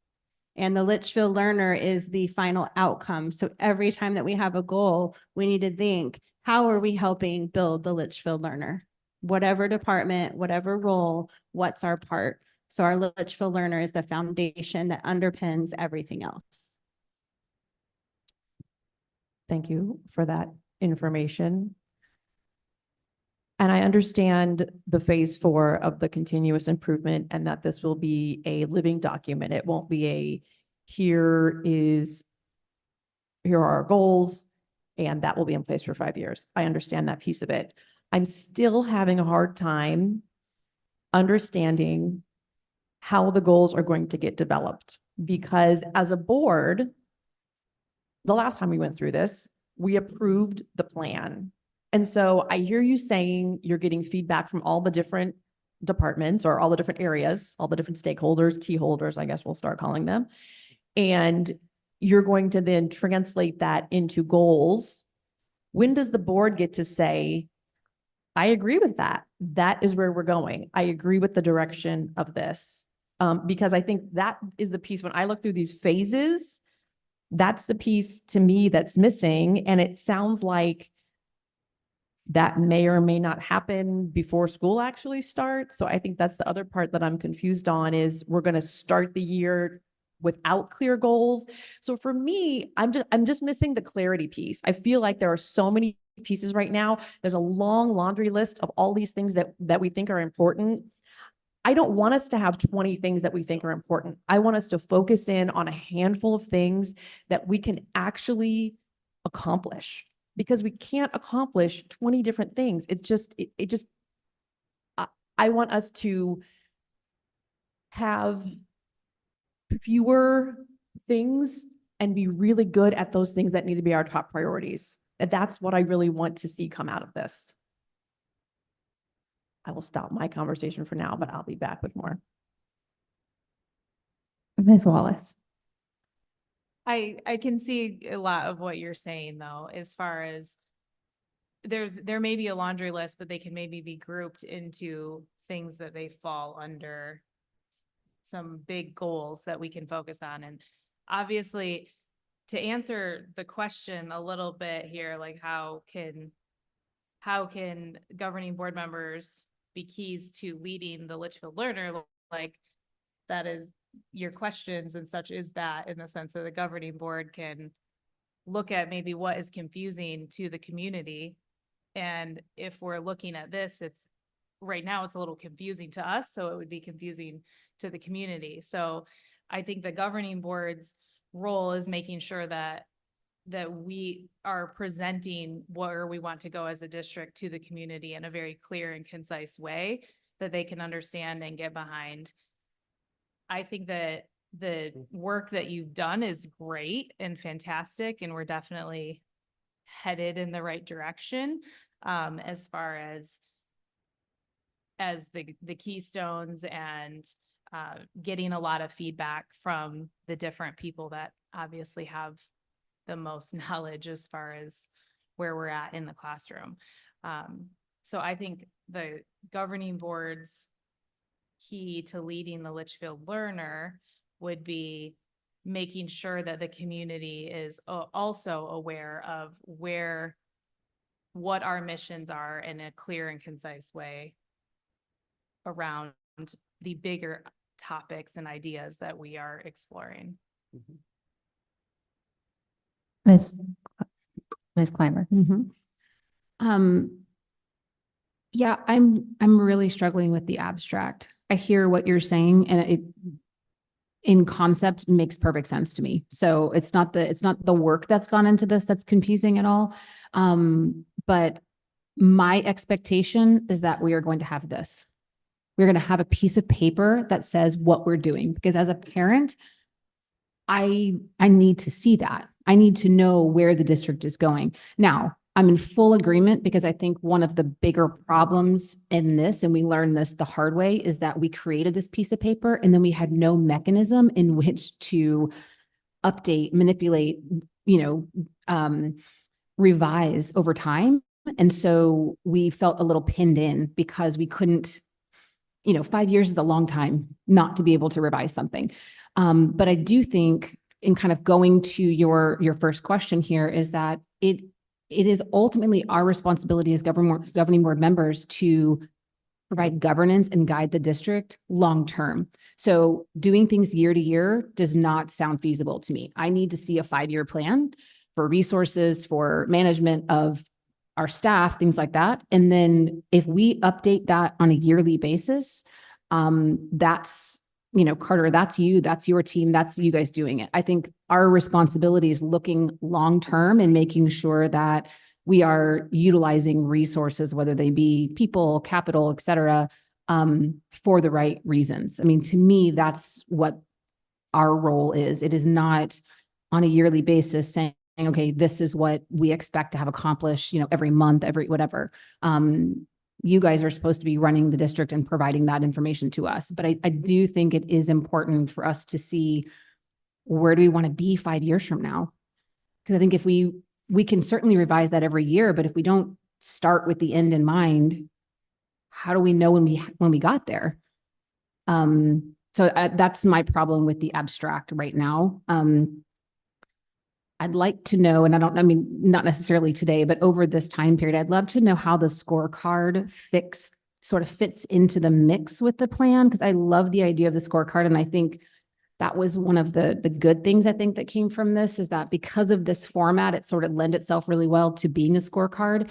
And another one of the challenges I think with this is that because we did it in a 5-year span and we didn't have that mechanism to go back and really revise, the goals were so broad. They were hard to measure on a yearly basis. And so I understand that you're trying to create really measurable goals, really concrete things on a yearly basis. And I'm all for that. I totally agree with that direction. I think that's really important.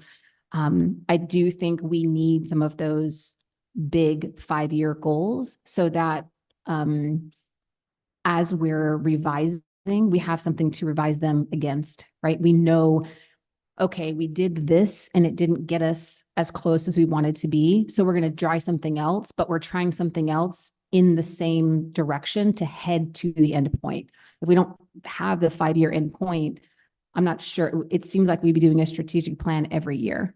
Or, you guys would be revising that holistically every year. And I don't think that's really what we mean, or I hope not, because I do think from my perspective as a governing board, that long-term is really our responsibility in terms of fiscal responsibility and management. And then you guys are, on the hook for the yearly outcome and results and sort of that accountability piece. I do think, though, in terms of the governing board and our responsibility and how we can engage, I think one of our big pieces, I mentioned governance before, but is policy, and either creating new policy or revising our old policy. I know we are going through that process, painstaking process, I will say, right, over the next year.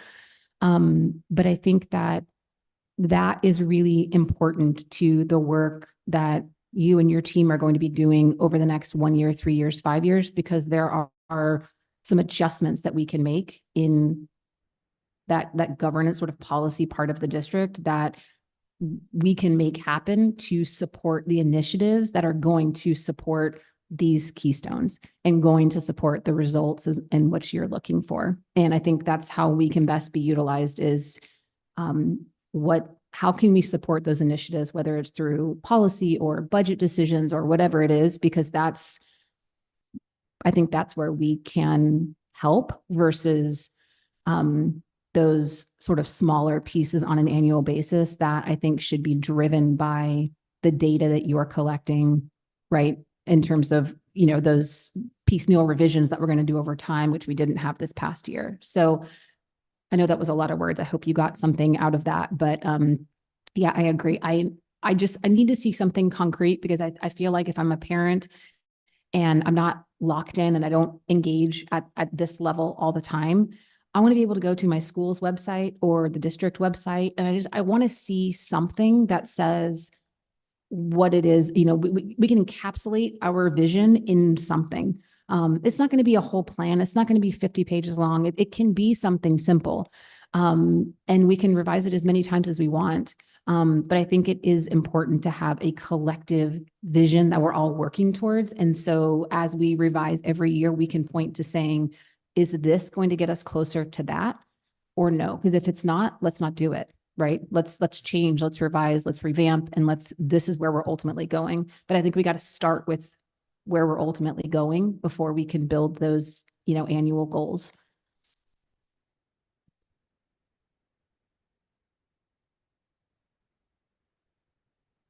To your question, I agree that basically it's our job to set a clear vision from that 30,000 foot view that we have up here for the district so that the district can move forward and do their day-to-day and work that they need to do every year. But we do have to look long-term.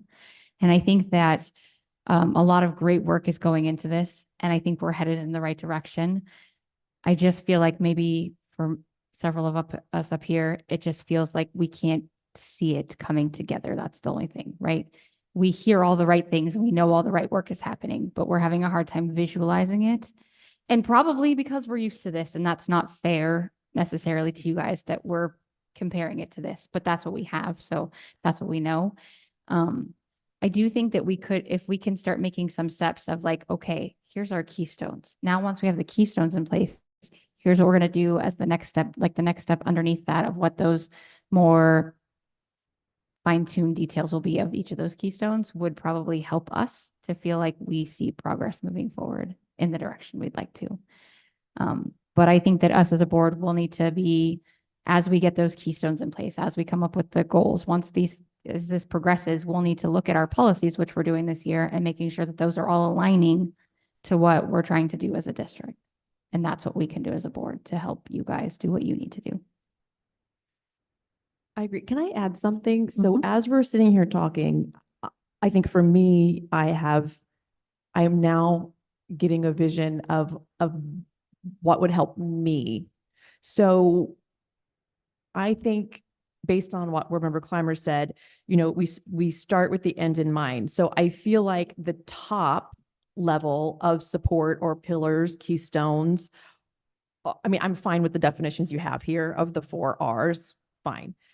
And then the bottom, the outcome is really the Litchfield learner. So in between there, I mean, those 2 things aren't going to change in this 5 years. We have the keystones, we have the outcomes. It's everything in between there. So I think if we can have that and have ideally in 5 years, we're going to get to this place, and then year 1, here's our sub, and then year 2, here's our sub. I think for me, that's really what I was missing is how do the keystones relate to the Litchfield learner? I feel like there's all these things going on, but I think now I have some clarity with we're setting up the keystones so we can get to the Litchfield learner, and then just filling in that gap with how that is going to flow. Okay. Yes, I'm on the right exactly. track? Yes, exactly. Okay. That's why one of the guiding questions is are there any keystones that we need to consider? Because really this process is to ensure seeking feedback, right? Informing and engaging right now. Are the keystones that we have already drafted, do they align to what we all believe the work needs to look like to get to the Litchfield learner? Once we know, just like President Zeideman said, once we know, yep, these are our keystones, we don't have any other keystones. And this is obviously after family input as well, because we want to look at what do they think is important for continuous improvement, right? Just like we did with the students and staff, just like we're doing here with you tonight. So exactly, that we want to make sure those keystones are established because we have the Litchfield learner, we know where we're going, we know our destination. We know what lanes we need to go in, right? And then we can make sure we put all of our goals in the. Okay, so in the past, as a board, we have said continually, is this decision in the best interest of students? I actually really like that the Litchfield learner model will break that down even further for us to be able to say, is this decision in the best interest of communication or whatever that, further granulation is for that? Because I think that will provide a lot of clarity when it comes to your recommendations to us and then our decisions that we're making up here as well. Okay, light bulb moment for me. Thank you. Yeah, I agree. I think the keystones that you have here, I think they're in line with where we've been. I mean, I think they cover all of those things. I actually like the word relationships, and I don't know if you picked that just because you want to go the 4 R's or not, but I mean, it's a good blend of, sort of the people and the service. And I love that, they just tend to blend a little bit. They're very siloed in our previous one. There tends to be crossover. I mean, I can see students represented in each one of these. I can see staff represented in each one of these, whereas the other ones were a little bit more siloed. And so I do like that. Not to say that there's probably not others that could be added, but I like what you have so far in terms of that. And I think it, and if you look at what we currently have in terms of like our mission and what we believe, none of those things have changed, right? We still believe the same things. Our value as an organization hasn't changed. But we do have different ways to communicate that because, as we know, education is constantly changing. Our kids are changing, their needs are changing. And I think this represents a broader stroke of what we're going to have to be dealing with over the next 5 years. So thank you. Even the examples that you guys gave, and I noted, you talked about your role, your key is governance, right? Readiness, relationships, right? So there could be goals around governance in those two keystones. So just to give you an example of how our brains are processing the feedback is we're thinking, okay, this is what the stakeholders are saying is important for continuous improvement. Where would that fit in our keystones? Does it fit, or do we need to have another keystone to make sure we capture everyone's vision of our improvement for the future? Yeah, that's a great point. I do have a comment though, because you talk about we still need to get family and community input. I have concerns about trying to do that during the summer. I think that you have a lot of families that kind of disengage from the schools during that time. They're gone, they're doing their thing. So I feel like this is going to take a little longer than we were thinking now, just because I don't think you're going to be able to get very good feedback from our families. And while, yes, we have community members that are not them, that's really most important to me, to be honest. And you're not gonna be able to do that till we get back from school, I think. So that's just a side note. Yeah, I mean, I think you're right. Summer is going to always just be hard because everyone's schedule is going to be different. So, I mean, I don't have any problem with offering something in July if we had the time and the resources to do that. But I definitely think pushing some of those times into August and utilizing the back to school nights and the curriculum nights. I mean, we have so many opportunities to be in front of parents and families during those first couple of weeks of school. Seems like a great communication strategy also to, give them ample opportunity to know when these things are coming up and to communicate those, time slots that are available. President Zainwa, if I could just clarify a couple of pieces. I think Ms. Walsh, you spoke to the amount of work that's always happening. Please note, as this plan continues to get developed, we know across all of those keystones that there's a tremendous amount of work being done.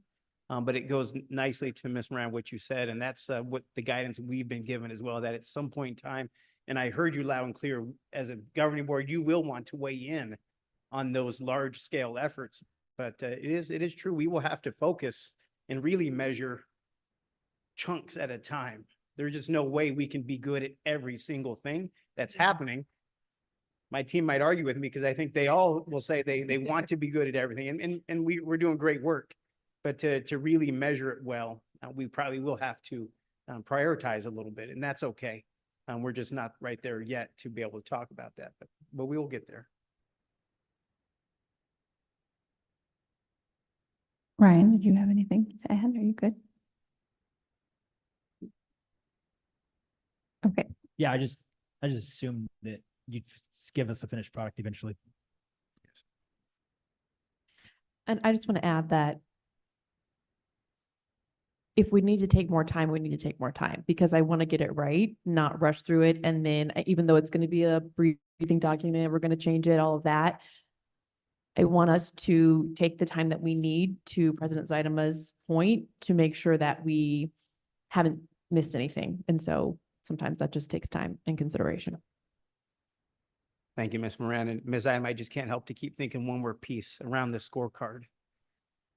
In all the conversations we had, and I don't think we really talked about it a lot when we were together last, but if you think about some of the strategic plans that either you've been a part of in the workplace, maybe you helped create it, maybe you were supposed to be doing work around it.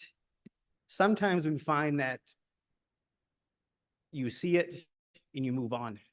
And we were wondering amongst our team, for our employees out there, how much has the current strategic plan driven their work?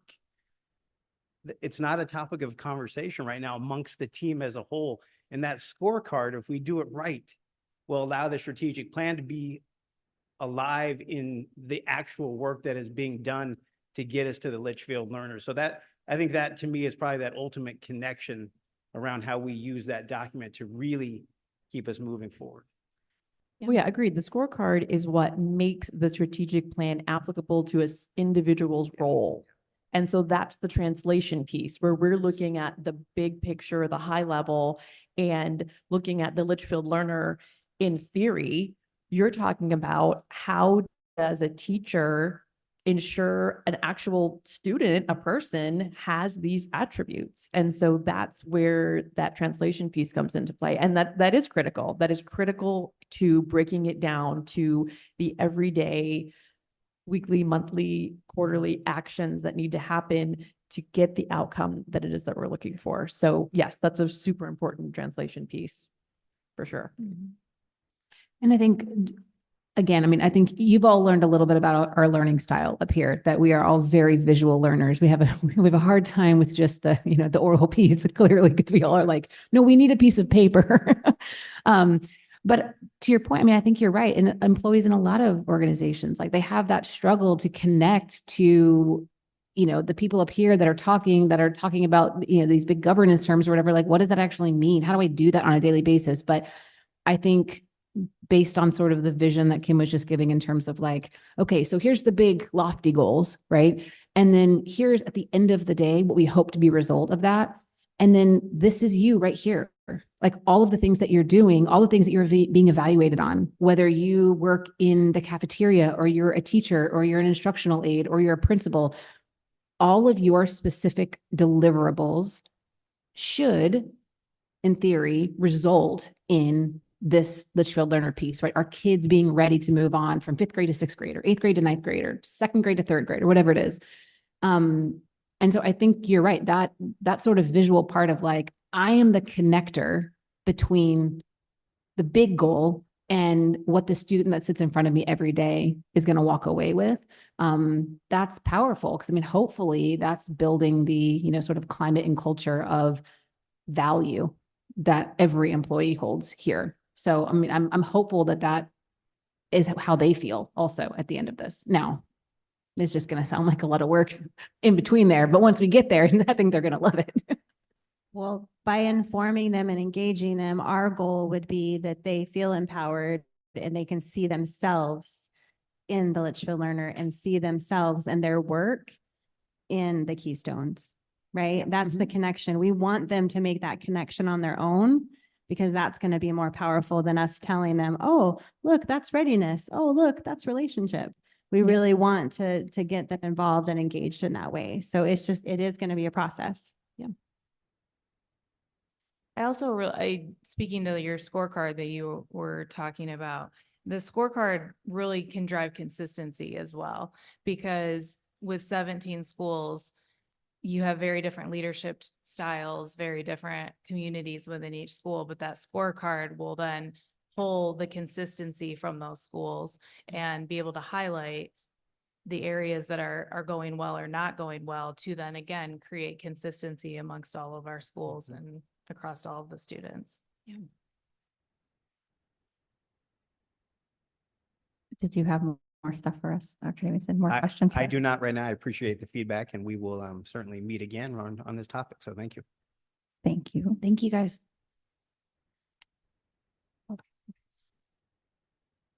One big topic down. Moving on, we are going to discuss the discipline matrix update. This is going to be from Dr. Doozy And Ms. and Benjamin. Executive Director Benjamin. See, that's not, sorry. You are fine. That is not on you. Good evening, Madam President, members of the board, as well as our admin cabinet and guests. We are here to talk about the behavior matrix. We are lovingly calling this Revamp Camp. This was actually named by Dr. Doozy so that it sounded fun because, behavior matrices are always a blast. So Dr. Doozy and I have led this effort to really look at our current behavior matrix and how we can make some improvements. This really came about based on survey data from our staff, our parents, and our students that the behaviors on campuses were a concern. That was presented in many different ways, but we have seen it over and over again. So we were brainstorming last summer how do we fix this? What can we do? And we were really looking at that current behavior matrix. And what we found was that the matrix that we have used in the past that has worked for the past, honoring the past, embracing the future.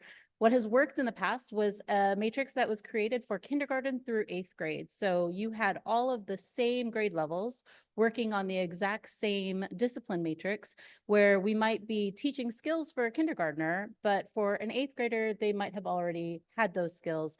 And there was such a discrepancy between the consequences that might have been presented. So we came together and created some committees, and this work started back in August. We would like for you, tonight we're going to be presenting you the work that we've done, the work that the committee has done, and then seeking feedback before we bring the final draft to you. So this does hit strategic plan alignments of pillars of academic success, people, finances, resources, and service. And I gave you a little bit of the why and the how, but again, this is coming from survey results from our staff, our parents, and our students about student behavior accountability and the consistent discipline or lack of discipline that they were perceiving on campuses. To improve these areas, specific action steps were taken. We started with our 6th through 8th grade committee work. And that committee work was, we had advisors, assistant principals, behavior coaches, and district leadership a part of that original committee to start the work. This process was really providing concise consequences for each age group so that we had consequences for K2, 3, 5, and 6, 8 to meet those developmental readiness for students, as well as the legal requirements that are present for our kindergarten through 2nd grade. There is quite a bit of legal requirements for K2 discipline, and that was not presented in our current matrix. So as I shared, we started this work in the fall of 2023 with our revamped camp committee for 6th through 8th grade. Once 6th through 8th was done, we brought in our K through 5 committee, and that also was behavior coaches, principals, directors. We had some teachers on there as well. And after we completed that work, we met with our superintendent's advisory council group that is teachers, certified and classified staff members, and we had them complete a survey to let us know, first of all, do you feel like we're on the right track? Is this the right work that we're doing? Do you have questions that might not have been answered? Are there comments? Is there something that was missing? So those were the things that we were looking at through that survey feedback. We are at step 4 to make additional revisions based on that feedback. We're still working through some of that. We were able to complete most of it, but we still have some survey data coming in. So what you're seeing this evening on the surveys that we're going to be sharing and the themes that were presented were from as of last week. So we still have more surveys coming in right now. Then we're bringing this to you as to review and revise and provide any feedback that you have for us. And then at the end of May, we'll be coming back to present the final outcomes from your feedback as well as the survey feedback that we've received from staff. We also are going to have, our attorney has been helping us along the way for legal counsel, but we will ask them to look at it in holistically. Right now, we've just asked specific questions to our legal counsel. Can you help us with this specific thing? Can you help us with this? So we want them to make sure that they're looking at it in whole before we present it to you. And then we will be adding this to the future student handbook that we will bring in June of 2024. Did I miss step 6? Step 6. Oh, yes, thank you. At LEAD in June, LEAD is when we bring our principals and educational directors together. In June, we're also going to be asking our principals and educational directors to identify classroom behavior versus office managed behavior so that we can really make sure that that consistency is presented as well. That's something that we have noticed from campus to campus, walking through different classrooms, that is not consistent across the board right now. So we're going to be working with our principals and ed directors to help create that list, and then we'll be providing support. Thank you. This was this is the survey results that we received as of last week. There were 75 respondents and 77% said, yes, this work is very helpful. There was about 18% that they weren't sure if this was going to make a difference. And then we had a very, very small percentage that said, no, this was not helpful. With that, we also were able to identify the themes from those questions or comments that were stated. There was concern about consistency and follow through enforcing the discipline matrix across the district and within schools. Many comments emphasized the importance of administrators and staff fully adhering to the consequences laid out. We also are aware of this, and part of our work next year with our leaders is to help them understand and how to utilize this through tabletop exercises and talking through those types of things. There was a concern whether the district will support schools in implementing the consequences even if families disagree. And so having this more consistent versus what we currently have right now, where it could be a conference all the way to OSS, will provide that opportunity to be able to say that this is much more consistent, where currently it could be a gamut of things based on lots of different situations that come up. Questions around the logistics of in-school suspension, specifically at the elementary level. They don't have an in-school suspension teacher, so that was a concern. How is this going to look if you're giving ISS? And again, these are not necessarily from our administrators. These were teachers asking those questions, so our administrators will help to solve some of those problems.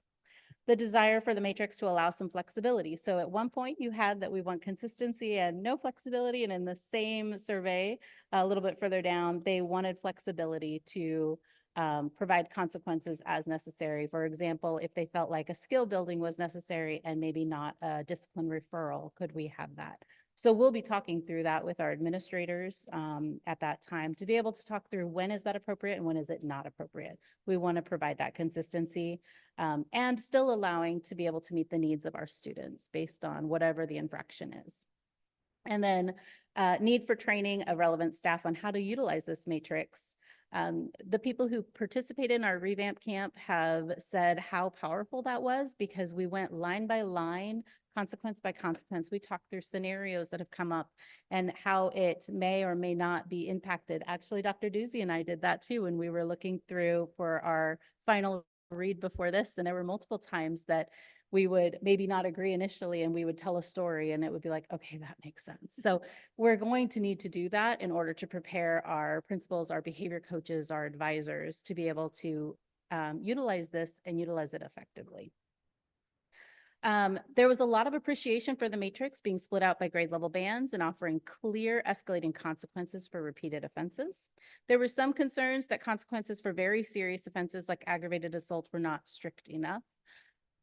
We have been able to already update some of these concerns. We were able to go back in and adjust. However, for some of it as well, with the K2 specifically, our hands are a little bit tied with the K2. So we'll just also need to educate our staff members on that and make sure that they really understand.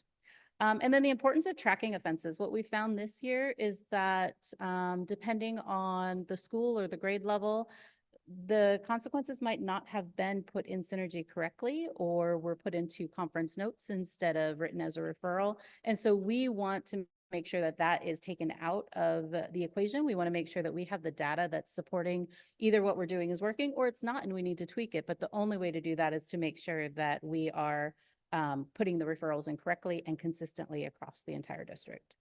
And then overall general approval of reinstating clear disciplinary consequences was celebrated by the staff that completed the survey. So Dr. Doozy is going to share what's next. All right, so attached to this presentation and also attached in board docs is the actual draft of the matrix that's shared with you. So I just wanted to highlight a few of the major changes based on taking the work of the matrix with the revamp camp committee and the feedback we have so far. So some of the changes that you'll note in the draft is there is 3 different grade level bands now. The discipline also matches the House bill for K2 students. So we've made sure that with the most recent policy. Minor and major disruption is included. Prior, it was just disruption, and the revamp camp committee just wanted to separate the two because there are clearly differences between a student that is a minor disruption and a major disruption. Progressive discipline based on grade level. And then sexual harassment and misconduct, which specifically aligns to our policy around the Title IX process, is now present in our matrix. Align matrix to student bus misconduct policy. So we have a separate policy in our transportation handbook. Now that is included in our discipline matrix to really clear up any confusion. And then it defines consequences and interventions. This is something that you actually don't see right now in the matrix. That's part of our next steps. Is that really making sure our handbook, when we say we're going to do restorative practices or skill building, really define what that looks like and what that is, so that all involved understand what those consequences mean and what they look like at the school level. And then explanation, of course, and restorative practices will be part of that. And we can certainly, when we get to the matrix, if you click on it, it's there, or it's attached to your board docs. I wasn't planning on going through the whole document, but just you have it there. So I just highlighted the major changes. In addition, you'll also notice that the consequences for more severe incidents and regular incidences, you'll notice that they are increasingly more comprehensive and specific for as older a child gets. Also, we know that our next action steps for our goal to continue working on this work is we do need to organize that training for relevant staff and how to record discipline and synergy. We've already started some of that work, but we need to keep that work with our new staff as we onboard them. We also need to conduct check-ins and make sure that it's happening the way that we want it to happen, because when we run reports from Synergy, it has great reporting, but if we're not all using it in the same way, then the reports just don't give us the information that we really need to make great decisions. And then in Synergy, we also have noticed that not all the consequences, interventions, and skill building and restorative practices are in there as choices. So we're going to do some work in Synergy, so there's more drop downs for ease of use for our leaders and those that are working with our kids to teach them those valuable lessons. And then during lead, as Mrs. Benjamin already said, we're going to engage our leaders in that classroom address behaviors. As we noted, as we work through this, what we noticed is there were quite some variation. Great things happening across all schools, but really getting us all on the same page with the same common terminology and vocabulary, so that we can use that data as well to compare and to continuously improve. We're going to revisit ISS at detention, just like Mrs. Benjamin said. Look at that and what are we doing in detention? What are we doing in ISS? We've already started pulling data with some of our curriculum that we use for skill building and comparing it to years past. So we're in the middle of that work right now. And then create and implement a communication plan with families. So that's where Sam is going to be super helpful to us, our executive director of communication, to really roll this out for families so that they understand how these changes are a reflection of their call to action, that we do something different around discipline. And so we want to know that they've been valued and heard, and that we're going to roll that out successfully. And then create a training for discipline with students with disabilities. That's one of the things that we've noticed that we need to do more training around, especially when it comes to manifestation determination meetings. And then also we did something that we kind of did as a pilot this year. It's not officially in the handbook, but it will next year, is our bullying, intimidation, harassment resolution plan. So early on this year, we developed that as a team as principals, and now we are implementing that. So when there are allegations of bullying, intimidation, harassment, it is our way to ensure that the resolution of those allegations are put into writing, and it's very clear to families and students exactly how we resolved it and what the next action steps are. Right, and that concludes our presentation. So we'll open up to any questions or feedback, because this is definitely our opportunity to hear your voice to ensure that our next behavior matrix is ready to go. Mr. Owens. Yeah, first, thanks for all your work on this. I definitely think it's important to break it up based on, we've had this conversation, to break it up based on, age and maturity level and all those things. Expectations are different. So that's very important. You answered almost all my questions in the second page of the opening questions themes. Just to make sure the consequences are severe enough, especially for the older kids who know better. And then that was a kind of a concern I had, of just making sure that they're tracked right effectively. So that way it's like, oh, is this their second or their third? But I think, have we already made some changes, right? Like, yes, to our matrix, because what principal recently at the Not- showcase? Not to our matrix, but to Synergy. We updated to a newer version of how to track Or at discipline. least I think a principal recently is like, gave us feedback, looking forward to these changes Yes. to better. There are That some was Phil and principals- Soto, yeah. Yes, yes. So I know it's asked for. How many, this survey, 75 people responded. How many people was this sent to?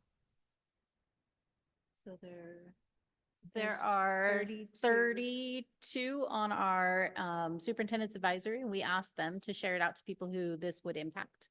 So we asked them to share it with their staff, whether that's behavior coaches, if they're not on there. Principals had an opportunity for feedback, and then any classroom teachers that felt like they would want to look at this. So it is a lot of reading, so I don't know that all of them would want to take the survey and read it, but it is available to them. I was just trying to figure out like, total Yeah. participation percentage of who got it, but cool. Yeah, thanks. Looking forward to it. Ms. Moran? Yes, this area is super important to me, so I actually wrote out my feedback, so I'm going to read it to you. I am not a discipline expert. In fact, I have 0 classroom management experience, so I don't feel qualified to speak to the matrix itself. However, I can speak to the process of changing the matrix, which I think has been effective. That included the staff feedback. The people who are actually tasked with implementing the matrix were able to provide input. The matrix has been updated. The whole project was taken on based on feedback. And I believe the admin and the board will come back and revisit again in the future if additional revisions are needed. Once implemented and we get additional feedback, because again, our goal is continuous improvement. So I think this is a piece of that puzzle. I appreciate that this initiative was taken on in response to teacher and staff and parent feedback. Thank you for listening to our most valuable key holders, our teachers and the people that work for us and the families that we serve. Our administration were made aware of an area of improvement and have worked toward making it a reality. Thank you for your input, insight, and dedication to our student success. Thank you. Ms. Wallace? I have read through all of this, having been a classroom teacher and done and used something similar to this. And I think this is very, very concise and very clear. And that is amazing for the people that will be using it, especially again, with the consistency and being able to provide that. One small question I had was, I see like the first, second, third referral. Is that in reference to each individual offense, or can those frequent flyers move up the severity scale even if they haven't committed an offense in that category before? That's a great question. So what we advise our principals and assistant principal, anyone who's using this, if it is something that is related or similar, that could be moved up. If it is something completely different and doesn't fit or align with the previous consequence, then we'd want them to start at referral 1. But a lot of times the situation it might have been classroom disruption, and then it was maybe inappropriate language. Well, a lot of times those are connected. So that would be moving to a second referral. And I just think that it's important that we communicate that with parents, that how that works, because again, having been on the other side of it, there's the parents that will argue, well, they've never done exactly this before. And so knowing exactly, maybe the categories that Yes. those move to the second and third tiers because of that. Thank you. That's great So- feedback. Along with that same thing, one of the discussions that we've had multiple times is if there are multiple offenses, it could be multiple offenses in the referral. So that may escalate it as well. And one of those examples was, we were talking through it, and there's, if you brought, there was a dangerous item, it was like a knife with a large blade. That might look like a low consequence. However, If there was no intent to harm, it might have been a kid who had it in their backpack for camping. There's still going to be a consequence, but we're not going to make it a bigger deal than it needs to be. However, if there was a threat along with it, it would be that dangerous item and the threat. So that's going to increase the consequence.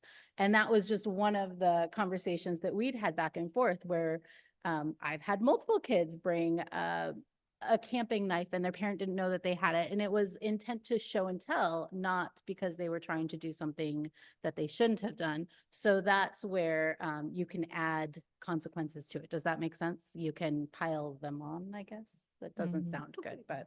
You can use them to clearly define the behavior and the intent. I like that much better. That sounded much better. Thank you, thank you. I have no other questions. I think that I love all of the categories. I don't think that anything can happen in the classroom that isn't covered somewhere here. I mean, they're creative. They're going to find a They're way. very creative people, but I have faith that we're going to find some new ways next year. but I love how concise it is and how much detail is in there. So good job. Ms. Clymer. I will say that outside of student outcomes, like, actual results and growth and testing and all that kind of stuff, this is the number one thing I get asked as a board member. What are you doing about student behavior? How can we fix this?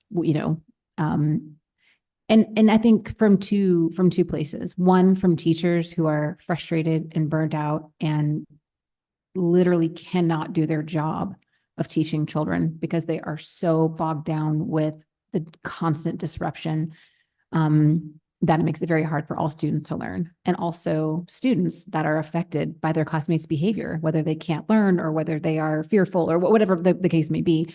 And so I think this is extremely important. And I think this is really good work because, like I said, this is probably, if not the number one, the number two thing that I get asked all the time about. Do you know what's going on at the schools? Or, the inconsistency. Well, I heard at so-and-so place, they did this. And, there's nuance to everything. So it's very hard to compare apples to apples. And, I will tell you over the years, as a parent, I haven't disciplined my two kids the same in certain situations, right? They're different people. There's different, situations that arise. And so some of this you just have to use as your best judgment. The people on campus know those kids the best. And so we have to leave some leeway there. However, I will say, the open-ended questions here where you were asking in terms of, the concern about you as district administrators and just the staff in general supporting schools, teachers and administrators on the campus level.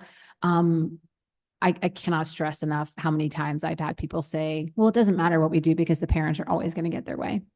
And no parent wants to see their child, right, suspended or, feel like they're being overly disciplined. And I think this is a very clear and cut thing, this is how it's going to be.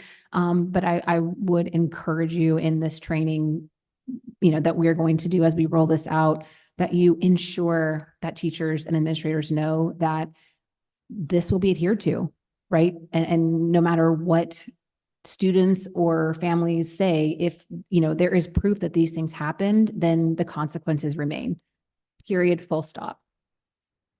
I do have actually, I did read through this matrix and I have a question and it's, I'm not questioning what you're doing. I just don't understand it. And so I feel like if I don't understand it, someone else probably doesn't either as a parent. So I'm just going to ask two really quick questions for clarification, really. On page 2, under disorderly conduct, you have, the first one is engages in fighting, violent, or seriously disruptive behavior. Totally get that. That makes sense. The second is makes unreasonable noise. Those two things do not seem congruent at all. And if the first offense for a 6th grader is 3 to 5 days of out of school suspension, what kind of unreasonable noise would someone make that they would be out of school suspended for 3 days? Like, what does that mean exactly? Like, what's an example of that? I mean, disrespectful behavior, language, inappropriateness, that kind of thing, I totally get, but like, what does that mean? So this definition of disorderly conduct is actually from the statute. So it's not our actually Litchfield definition Okay. of disorderly conduct. So, and then, I'll, Yeah, I So, mean, clearly, I okay. mean, kids are creative. Don't get me wrong. What does that mean? so for example, under Title IX, incidences that involve, things that we shouldn't be talking about that are inappropriate under Title IX, moaning.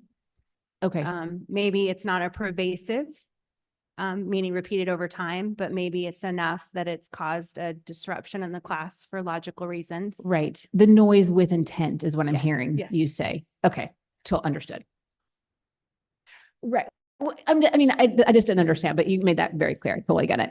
And then my other question, and this again, just for clarity, because I know this has been a challenge on some of our middle school campuses, with vaping and that kind of thing, whether it's, I know that we have a difference here between tobacco and marijuana or any other drugs. Am I reading it correctly? That, let's see, I'm trying to find, I am on page 4, the second one down, or drug use, distribution, or sale. That it says here, drug means any narcotic, dangerous drug, marijuana, or peyote. So what we're saying is if a 6th through 8th grade or any 3rd through 8th grade student is caught with that on campus, first offense is long-term suspension.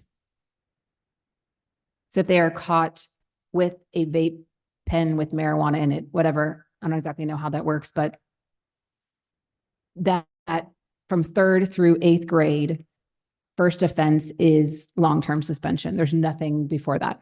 And I'm assuming because that's an illegal drug versus tobacco, which I think is different, but I just wanted that clarification.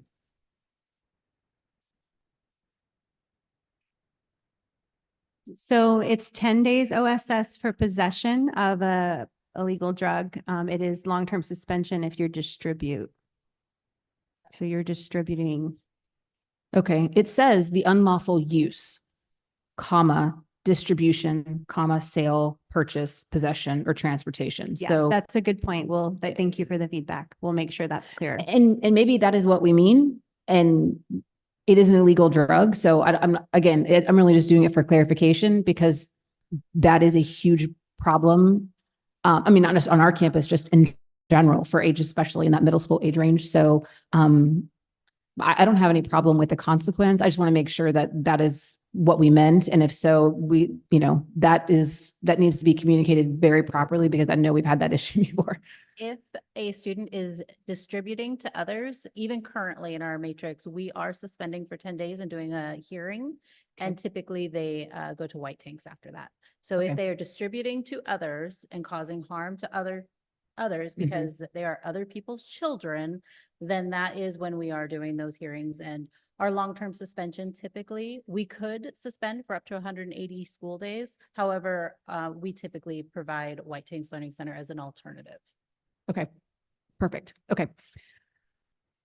Again, I don't have any issue with the consequence. I'm just was wondering, I know we've had some issues before and unfortunately, right, as you go to a hearing and if it goes beyond that, those are the things that, when the governing board has to get involved. So I was just asking because we've had previous incidents where. Absolutely. And that's exactly the feedback we're looking for. More eyes, right, on the work. So yes. Yeah. And our attorney is still going to review this as well to just ensure, one less legal check to make sure we're clear on the statutes and. For sure. No, I think this definitions. is fantastic. And I think this also helps our administrators and teachers. It sort of removes that barrier of judgment and people not feeling like their child was treated consistently or fairly, is that, we have this matrix and this is what we feel is right. And so we're going to do that as a district. So I think it's really good work. I know it's taken a lot of time and painstaking effort to put this together, but I do think the staff and teachers will really appreciate, this sort of being implemented as of next year. So thank you. Well, the hard work goes to our committee who would come after school and spend hours digging in with this. So our committee, just a big thank you and a shout out to them. I bet those people on the committee really were happy to do the work though, because as everybody has said, this is probably the number one topic that we get as board members from anybody, staff, parents, students say things. I mean, we hear it from everybody. So I know that Dr. Doozy came in, and I remember when you were talking about how you felt like this is something we needed to work on, and you listened to our families and our community members and our staff and are doing something about it. I think that this is exactly what we need. I'm a very black and white person, but I understand the need for a tiny bit of gray in there. So I feel like there's just enough gray in there for them to use their judgment, but yet it's going to be consistent across our campuses, which has been the biggest complaint we get, is the inconsistency depending on who you're dealing with at the time. So thank you guys, everyone that put in the work for this. I did read through it all as well, and I think that it is a really good changes that have been made. And I agree that having the different bands is definitely the best way to go, because now we can give consequences that are appropriate to the age of the kids. So thank you guys very much for the work that you did. I used to believe support builds accountability and we support our children, but now I also say accountability equals love. Agreed. Madam President, if I could add real quick too, and many of you alluded to this, but this is an example, and when we've tried to talk about this when we're in front of our staff members, of how feedback is really critical to us as an administrative team. And so, the district is well known for doing surveys with a variety of key holders, stakeholders, whatever you want to call them. And I just would really ask that we continue to encourage those that get those surveys to respond, not just to the quantitative piece, but this qualitative piece from the open-ended questions. It makes a world of difference. And I'm just really proud that we saw something and then we act on it. And that should remain true of our administrative team for years to come. Well, I think that them seeing right now that you guys are doing something with that data is going to make more people want to participate going forward, because that's the biggest thing we've also heard, right? Is that what does it matter if they don't do anything with the information that they get? But the fact that you guys are listening and you're doing something with that information means everything. So thank you. Okay, we are going to move on to the next item on the agenda, which is the first reading of Governing Board Policy Revision GDCA, Support Staff General Leave. Don't even know. This is going to be by CFO1. President's item, members of the governing board, I'm happy to share with you tonight that this should be significantly less thinking than what you've been doing for the last little while, because this revision that we're bringing forward for GDCA is actually just to update the policy to reflect what you have already approved in the projected budget process, which is awarding some leave days for our transportation aides and some of our community ed staff that don't presently get it. So if you look at the revision, it's simply to reflect what we've already talked about and approved during the budget process. If you have any questions, I'm happy to walk you through it. I love that we're just approving what we already did. It's good. Did you have any questions, Mr. Owen? Sorry, starting with you. Yeah, no, I have a question. No questions. Thanks. Ms. Moran, No questions. Ms. Wallace, No questions. Ms. Clymer, No questions. no questions. And this is just discussion only this time. So we will just move right on to the next section of the agenda, which will be reports. We'll start with Dr. Davidson. All right. Thank you, Madam President, members of the board. As always, I can feel like I say this all the time. It's just a busy time. So it's just we're getting to that time of the school year, and start off with some news hot off the presses. Great work over at Scott Libby Elementary. Our, I believe, Mr. Stone, our water is ready to be rolling inside the cafeteria. The team's been working hard to get that school back in order. So thank you to the operations group, but also to our staff at Scott Libby and our students who have been working with us during this trying time. So last night, and many of you had a chance to attend, just wanted to say thank you to our board members of the Educational Foundation here at Litchfield Elementary School District. We had an awesome event celebrating Pride Award winners across our schools and departments, and just very thankful for the commitment of our board, but also just a great opportunity to celebrate staff. So wanted to highlight that. Just this past week, we finished our governing board showcases and our apple pie tours. I think Ms. Benjamin alluded to our theme this year of honoring the past and embracing the future. We've done that all year long, and it's just been great to celebrate the work of our classroom teachers when we're together as a board and an administrative team, or as just our administrative team. We even had the opportunity to celebrate Ken and Barbie Day together. So thank you to all of you who showed up and had fun with that event. A+ celebration. So congratulations again to Verrado Heritage. This Thursday, our governor will be meeting us over at Luke Air Force Base to officially sign the Purple Star legislation. So thank you for your support on that. And we're excited to move that forward. And I can guarantee you other schools outside of Dreaming Summit will be joining us in that endeavor. Can't be more proud of our kids. You saw it tonight, student performances. And I can guarantee you as well, you've seen some of the data. You will be wowed by how our kids are performing. They're learning and they're demonstrating that. And we're excited to share that with you in the future. And lastly, I'll end with some work. You probably saw it on social media. Sam and the team helped me put out just a thank you to our staff. We are working to now capture the voice of our kids. We have a message that's connecting with Carter. We will soon in the future have the Kids Edition. I had some time to spend with some elementary students, and they made comments around their teachers, how teachers make learning fun. They helped them become smarter. And they ended with, they are funny. And so there's when you're meeting with kids, they'll tell you all sorts of stuff.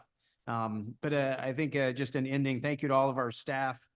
Their work, their voice is valued and certainly appreciated. So thank you. Thank you. Next, we will move on to reports from our governing board. That's us. And I am going to start us off tonight because I don't want everybody to steal all the good things that I got to do this month. And I know this has been a long meeting. I appreciate everybody that's stuck with us. So I'll try to do it quickly, but I know that we all have been very busy this month. So, this month has been very busy since our last regular meeting in April. I got to start off with going to the new board member swearing in ceremony for Michelle Wallace, which was really great to do that. I am so excited to have her be part of this team. It is a very exciting time for this board to be able to sit up here with 5 members for the first time in I don't even remember how long, and be able to feel happy to come and do this work with everybody that sits up here. So thank you for joining our team. And I'm glad I got to go to the swearing in ceremony. I also was able to attend the BOLTS training that ASBA puts on with her and our board secretary. BOLTS training is just a 1-day snapshot. It's not going to teach you everything you need to know to be a board member, but it's very helpful that it was right after she was sworn in. So she could get a little bit of open meeting law, a little bit of board agenda, just kind of a little bit of everything in 1 day to just get her started. I feel like that is better than some board members get when they come in and they don't have anything. So I'm really glad that we got the opportunity to go do that. We had 3 school showcases that we were able to go on since the last meeting. Thomas Heck, that's always a great campus to go to. Their kids are always very honest with us. We were also able to go to Corte Sierra and have some students lead us around there as well. And I think my favorite was going to Bell and Soto because we got to do Ken versus Barbie Day, and every board member that's sitting up here got to attend that, which was super great. And everybody participated in dressing up. Although obviously Dr. Davidson takes the cake on that with our Ken. Fantastic. I appreciate that. I have been informed from other schools that they are now going to make sure that they have spirit days when we come next year so that we'll dress up. So I'm very excited to see what they have in store for us. We also, a couple of us were able to attend the Future Leaders Academy session where we got to talk about all things policy.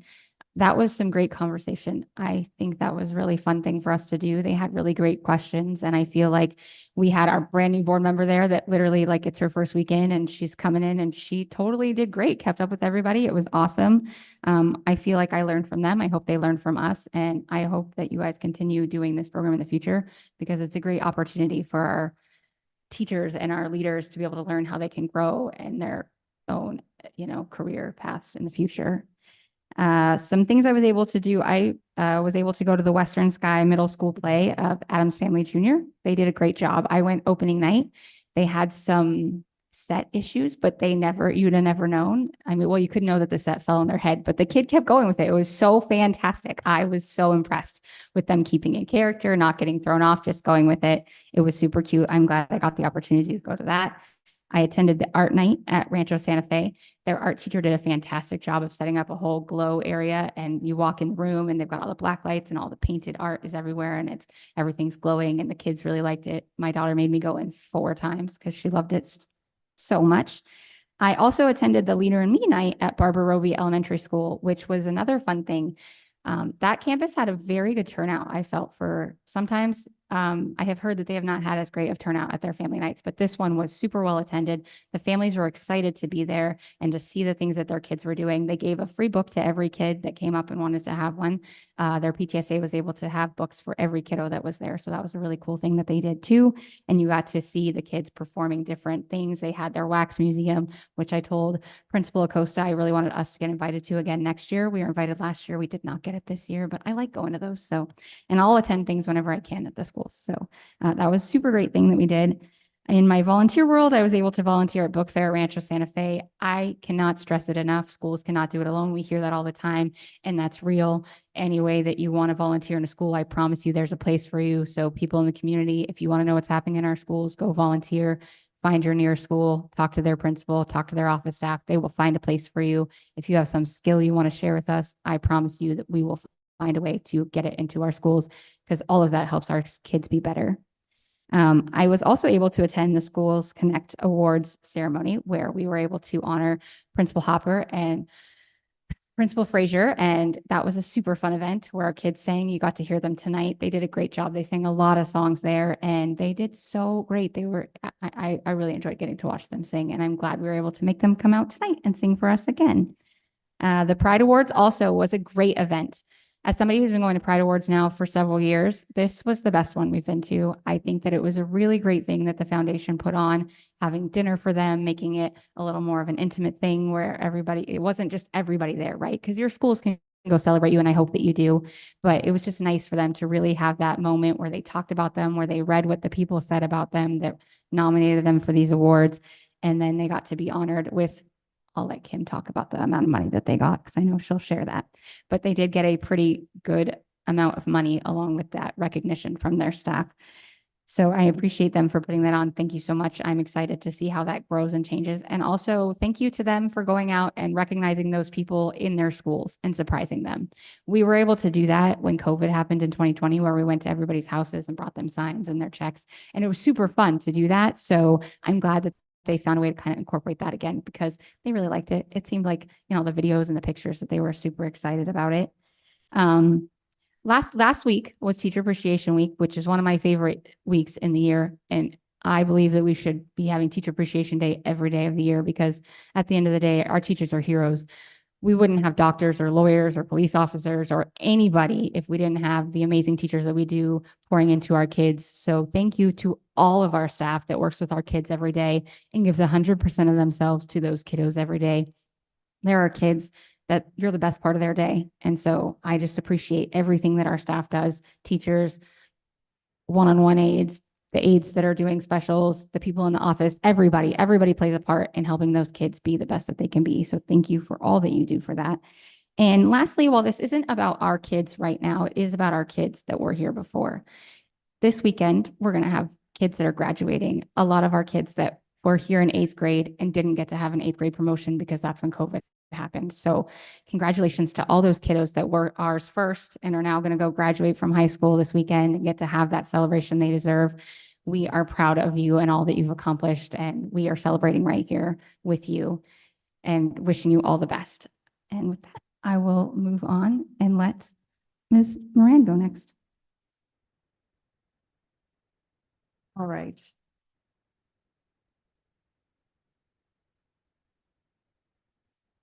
Have a prop tonight. Okay. For my board report. First of all, I was able to attend the Verado Heritage A+ ceremony, which was awesome. It was a great celebration. So the A+ is awarded to exceptional schools from the Arizona Educational Foundation. Congratulations to Principal Noche and all our Heritage heroes on this well-deserved recognition. I was also able to attend 2 events at Western Sky Middle School this month. The first was the drama production of The Addams Family Jr., which was a lot of fun. I was truly impressed with the talent of the cast and the crew.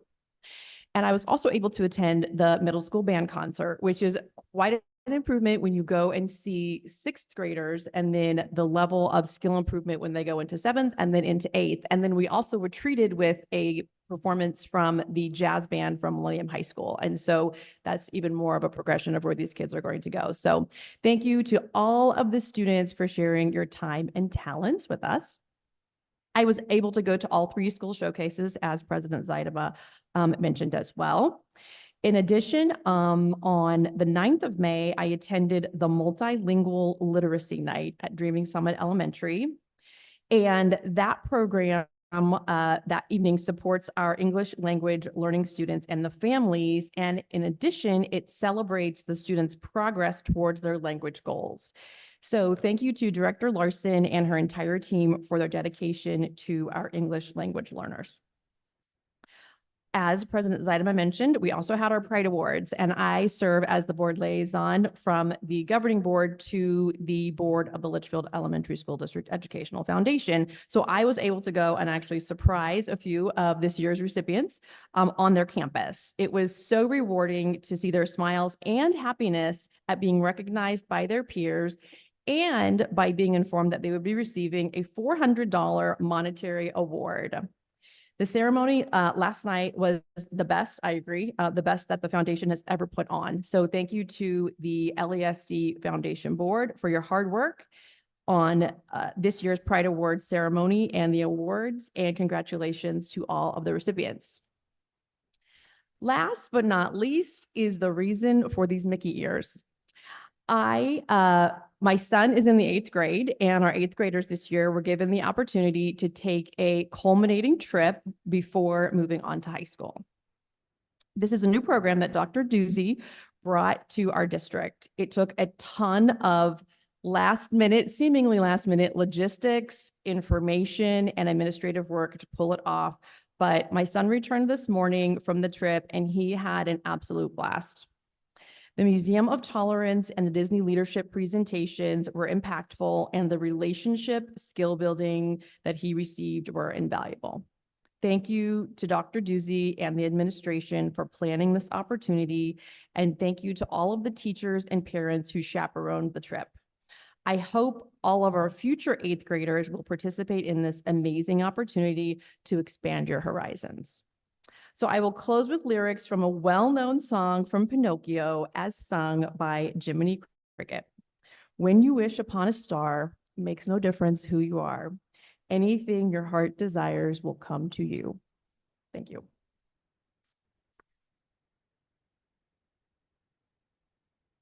Ms. Wallace, your first official board report. All right, here we go. My first official board report. I got guidance on what I'm supposed to do here. So I'm just gonna report on the things that I have done, and maybe someday I'll be more creative like songs, but not this time. So I was sworn in the middle of April, and then exactly 1 week later, we attended the Bolts conference, which really, like Melissa said, it was really great to have a little bit of information. I'd attended Mr. Watson's orientation on being a board member, so I had a little bit of background knowledge there, and then going to that really helped prepare me a little bit more for, jumping into this role. I was able to, the first event I was able to go to at the schools was the Verado Heritage A+ Award, which was the following week. I thought their entire celebration was so beautifully done, so organized. It was very apparent why they received that award, just seeing their campus and the activities that they did, the singing by the second graders and the cheerleading by their cheerleading team. It was all very, very well done. So that was great to see and be able to go to. And then I was able to attend 3 of the showcases at Litchfield Elementary, Cordillera, and Bellansoto. And it's really great to be able to see the different campuses and the things that they're doing there. And I look forward to seeing more campuses as those opportunities come up next year. But it was really great to be able to go to those and see the different things those schools were doing. Bell and Soda was a lot of fun because of the Spirit Day. So I will be happy to participate in other Spirit Days at showcases if that is something they want to bring for us. I could have stayed all day dissecting frogs with the middle schoolers. So that was a really cool activity to see them doing. And the kids' reactions are so much fun because some of them are so grossed out and disgusted, and others are like, let's move to the next step. So I was with them. I wanted to get it all laid out. So that was fun. And then I did attend, I forgot that we attended the Future Leaders. That was a really cool event. It's a really awesome program that the district is running for helping anyone in the district that wants to progress their leadership, whether that be small or large. It's a really great program that other teachers should take advantage of if you're interested in that. And then I will also end by saying that after wrapping up Teacher Appreciation Week, I hope all the teachers felt appreciated by their students, the parents in the community, their campuses, and teacher appreciation can probably never be big enough. And I know the PTAs and PTOs and the district all tried to do a part to show our appreciation, but I hope everyone felt very appreciated and people went above and beyond to show how important your job is and how much we appreciate you in everything that you do. I know I personally try to do something different for the teachers every day of teacher appreciation. And I hope that other parents follow suit in that. I know that the school puts out like a calendar with suggestions, and I think that that's the least we can do for everything they do for our kids. So thank you to the teachers, and thank you to all of my fellow board members for being so welcoming and helpful. And it's been a great experience as I've been meeting people. People have been asking me, how is it being on a board? And I'm like, well, so far it's great. So I'll let you know if it changes, but I thank all of you for being so welcoming and helpful.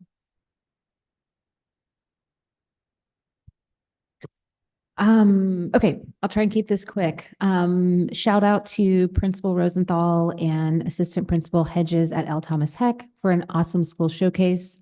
Even despite some construction that was going on for a random crane incident, they just took it in stride, and everything in the school was running very smoothly. So thank you for hosting us. I had a great time touring the campus. Principal Frazier and Assistant Principal Heibel, I'm sorry if I'm mispronouncing your name, at Belen Soto. Again, so fun being there and seeing their staff dress up and engage. And I think the best part was that people didn't even look at us weird or anything. They were just like, well, of course you would participate. And I love that they would expect us to do that and make us feel a part of that right when we walked in the front door. So that was really fun. Lots of great things happening at both of those campuses. I also attended the Verrado Heritage Leadership Week. So thanks to Principal Noche and her staff for inviting me. The leadership skills that are demonstrated by the students on that campus just blows me away every single time I'm there. And my tour guide specifically was so great. I really didn't know exactly what I was doing when I walked in the door. And so I think she could see on my face, okay, I got to figure out what I'm going to say before I walk into this room full of second graders. And she was, you've got this, you're going to do great. I mean, she was pumping me up, and it was wonderful. Both classes were fantastic. They asked lots of good, engaging questions, and the teachers were happy to have that sort of distraction in the classroom for kids to be able to, kind of stop what they were doing, learn something completely different. Everyone was so well behaved, and it was just so much fun being on campus. And you just can't beat first and second grade questions. I mean, they just come with the best things that you could never, ever think of. So lots of fun. Thank you for the invitation. I also attended the Pride Awards last night. I will echo the sentiments here from the foundation and what a fantastic job they did. Thanks also to CCV Verado for hosting and giving us that facility. They provided dinner, and I think for the recipients and their family members, it just felt really great. It felt inviting and welcoming, but also really thankful and appreciative. And I hope that everyone walked away with that sentiment. Also, just before this meeting, we had the parent engagement night for School 17. Just wanted to send a thank you to DLR, the architects, and everyone involved on that team. You can tell I did not attend the first parent engagement night, so this was sort of my first ability to see the work that they had done previous. And I think it's really great because you can just hear the conversations of parents and community members of, sort of working through the decision-making process, and you really start to understand the magnitude of what it is that we're trying to do. All of the decisions, both big and small, that have to be made in order for all of this to happen. And of course, we're doing all of this in a budget and a time constraint. And so I love that level of involvement, because I think they see that, the job on the other side of the table isn't quite as easy as they thought it was. So what a great educational opportunity for our whole community to really understand what it's like to be a part of building a school. And last but not least, I just want to say thank you to my fellow board members and cabinet members. I feel like, there's been a lot of transition over the last year. And as this is our final meeting of the school year, I will be back next month. So don't worry, we don't get a break. But I will say that, as we started this year, there probably was a lot of uneasiness in the district, just because that's what happens when you have large transitions. People don't know what to expect. People don't know what's coming, whether it's going to be like it was before or completely different.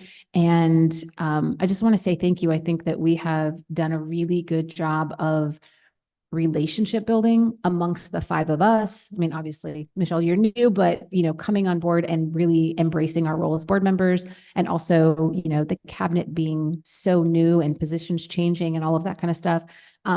Thank you for prioritizing that relationship building, because I feel like we've done that so well in year one that, there's so many things left to accomplish. I mean, I think, we just talked earlier tonight about, we've got a lot on our plate in terms of the strategic plan and Litchfield Learner. But I feel like the relationship and the trust and the value between our two groups is better than it's been in years. And I think that's only going to allow us to do better work and better serve our students and families. And that's what we're all here to do. So thank you, guys. Mr. Owens. Well, I will be really short. Couple items. Superintendent Davidson, Executive Director Stone, and Director of Technology Cruz participated in the Goodyear Pebble Creek Rotary Golf Tournament, and we represented very well by winning the golf tournament. And then I attended the Bell and Soto Showcase. Always great to see the things that Principal Frazier does on her campus, the leadership she provides. The biggest takeaway from that, and Board Member Moran mentioned it, the trip that the 8th graders got to take to California. When I was in 6th grade, we got to take a trip to San Diego to go to SeaWorld, and I thought that was amazing, but we just did SeaWorld. They got to go to California and go to Disneyland, but they also got to visit the Museum of Tolerance, which to them was the most impactful. Yeah, they had a great day of fun at Disneyland. They did some leadership activities, but we got the opportunity to listen to 4 8th graders talk about how that impacted them.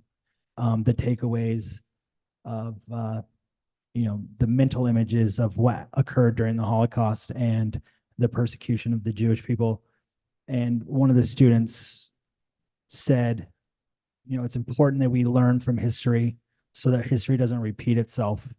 And I think that's very important right now to recognize. And so knowing that those students got to experience that, hopefully that will impact them for generations and for years to come and in their future life. So, and then to the 8th graders who are promoting, congratulations. Buckle up. High school's fun, but it's a lot different than middle school. So. Okay, last is the reports from administrators. Thank you guys for sending that in. We really appreciate that. That's a great opportunity for us to kind of get a pulse on what's happening everywhere in the district all at one time. And I encourage community members that are looking at our agenda to read through all those things because I will also tell you what is happening a little bit all over the district. So thank you guys for putting that together for us. And before we adjourn, only 8 more days of school left. So woohoo, we made it. We're gonna get there. Thank you guys. And then with that, I will entertain a motion. I move to adjourn the meeting. I second. Having a motion from Mr. Owens and a second from Ms. Clymer, I'll call for the vote. Mr. Owens, Yay. Ms. Moran, Yay. Ms. Wallace, Yay. Ms. Clymer. Yay. I'm also a yay. Motion passes. This meeting is adjourned.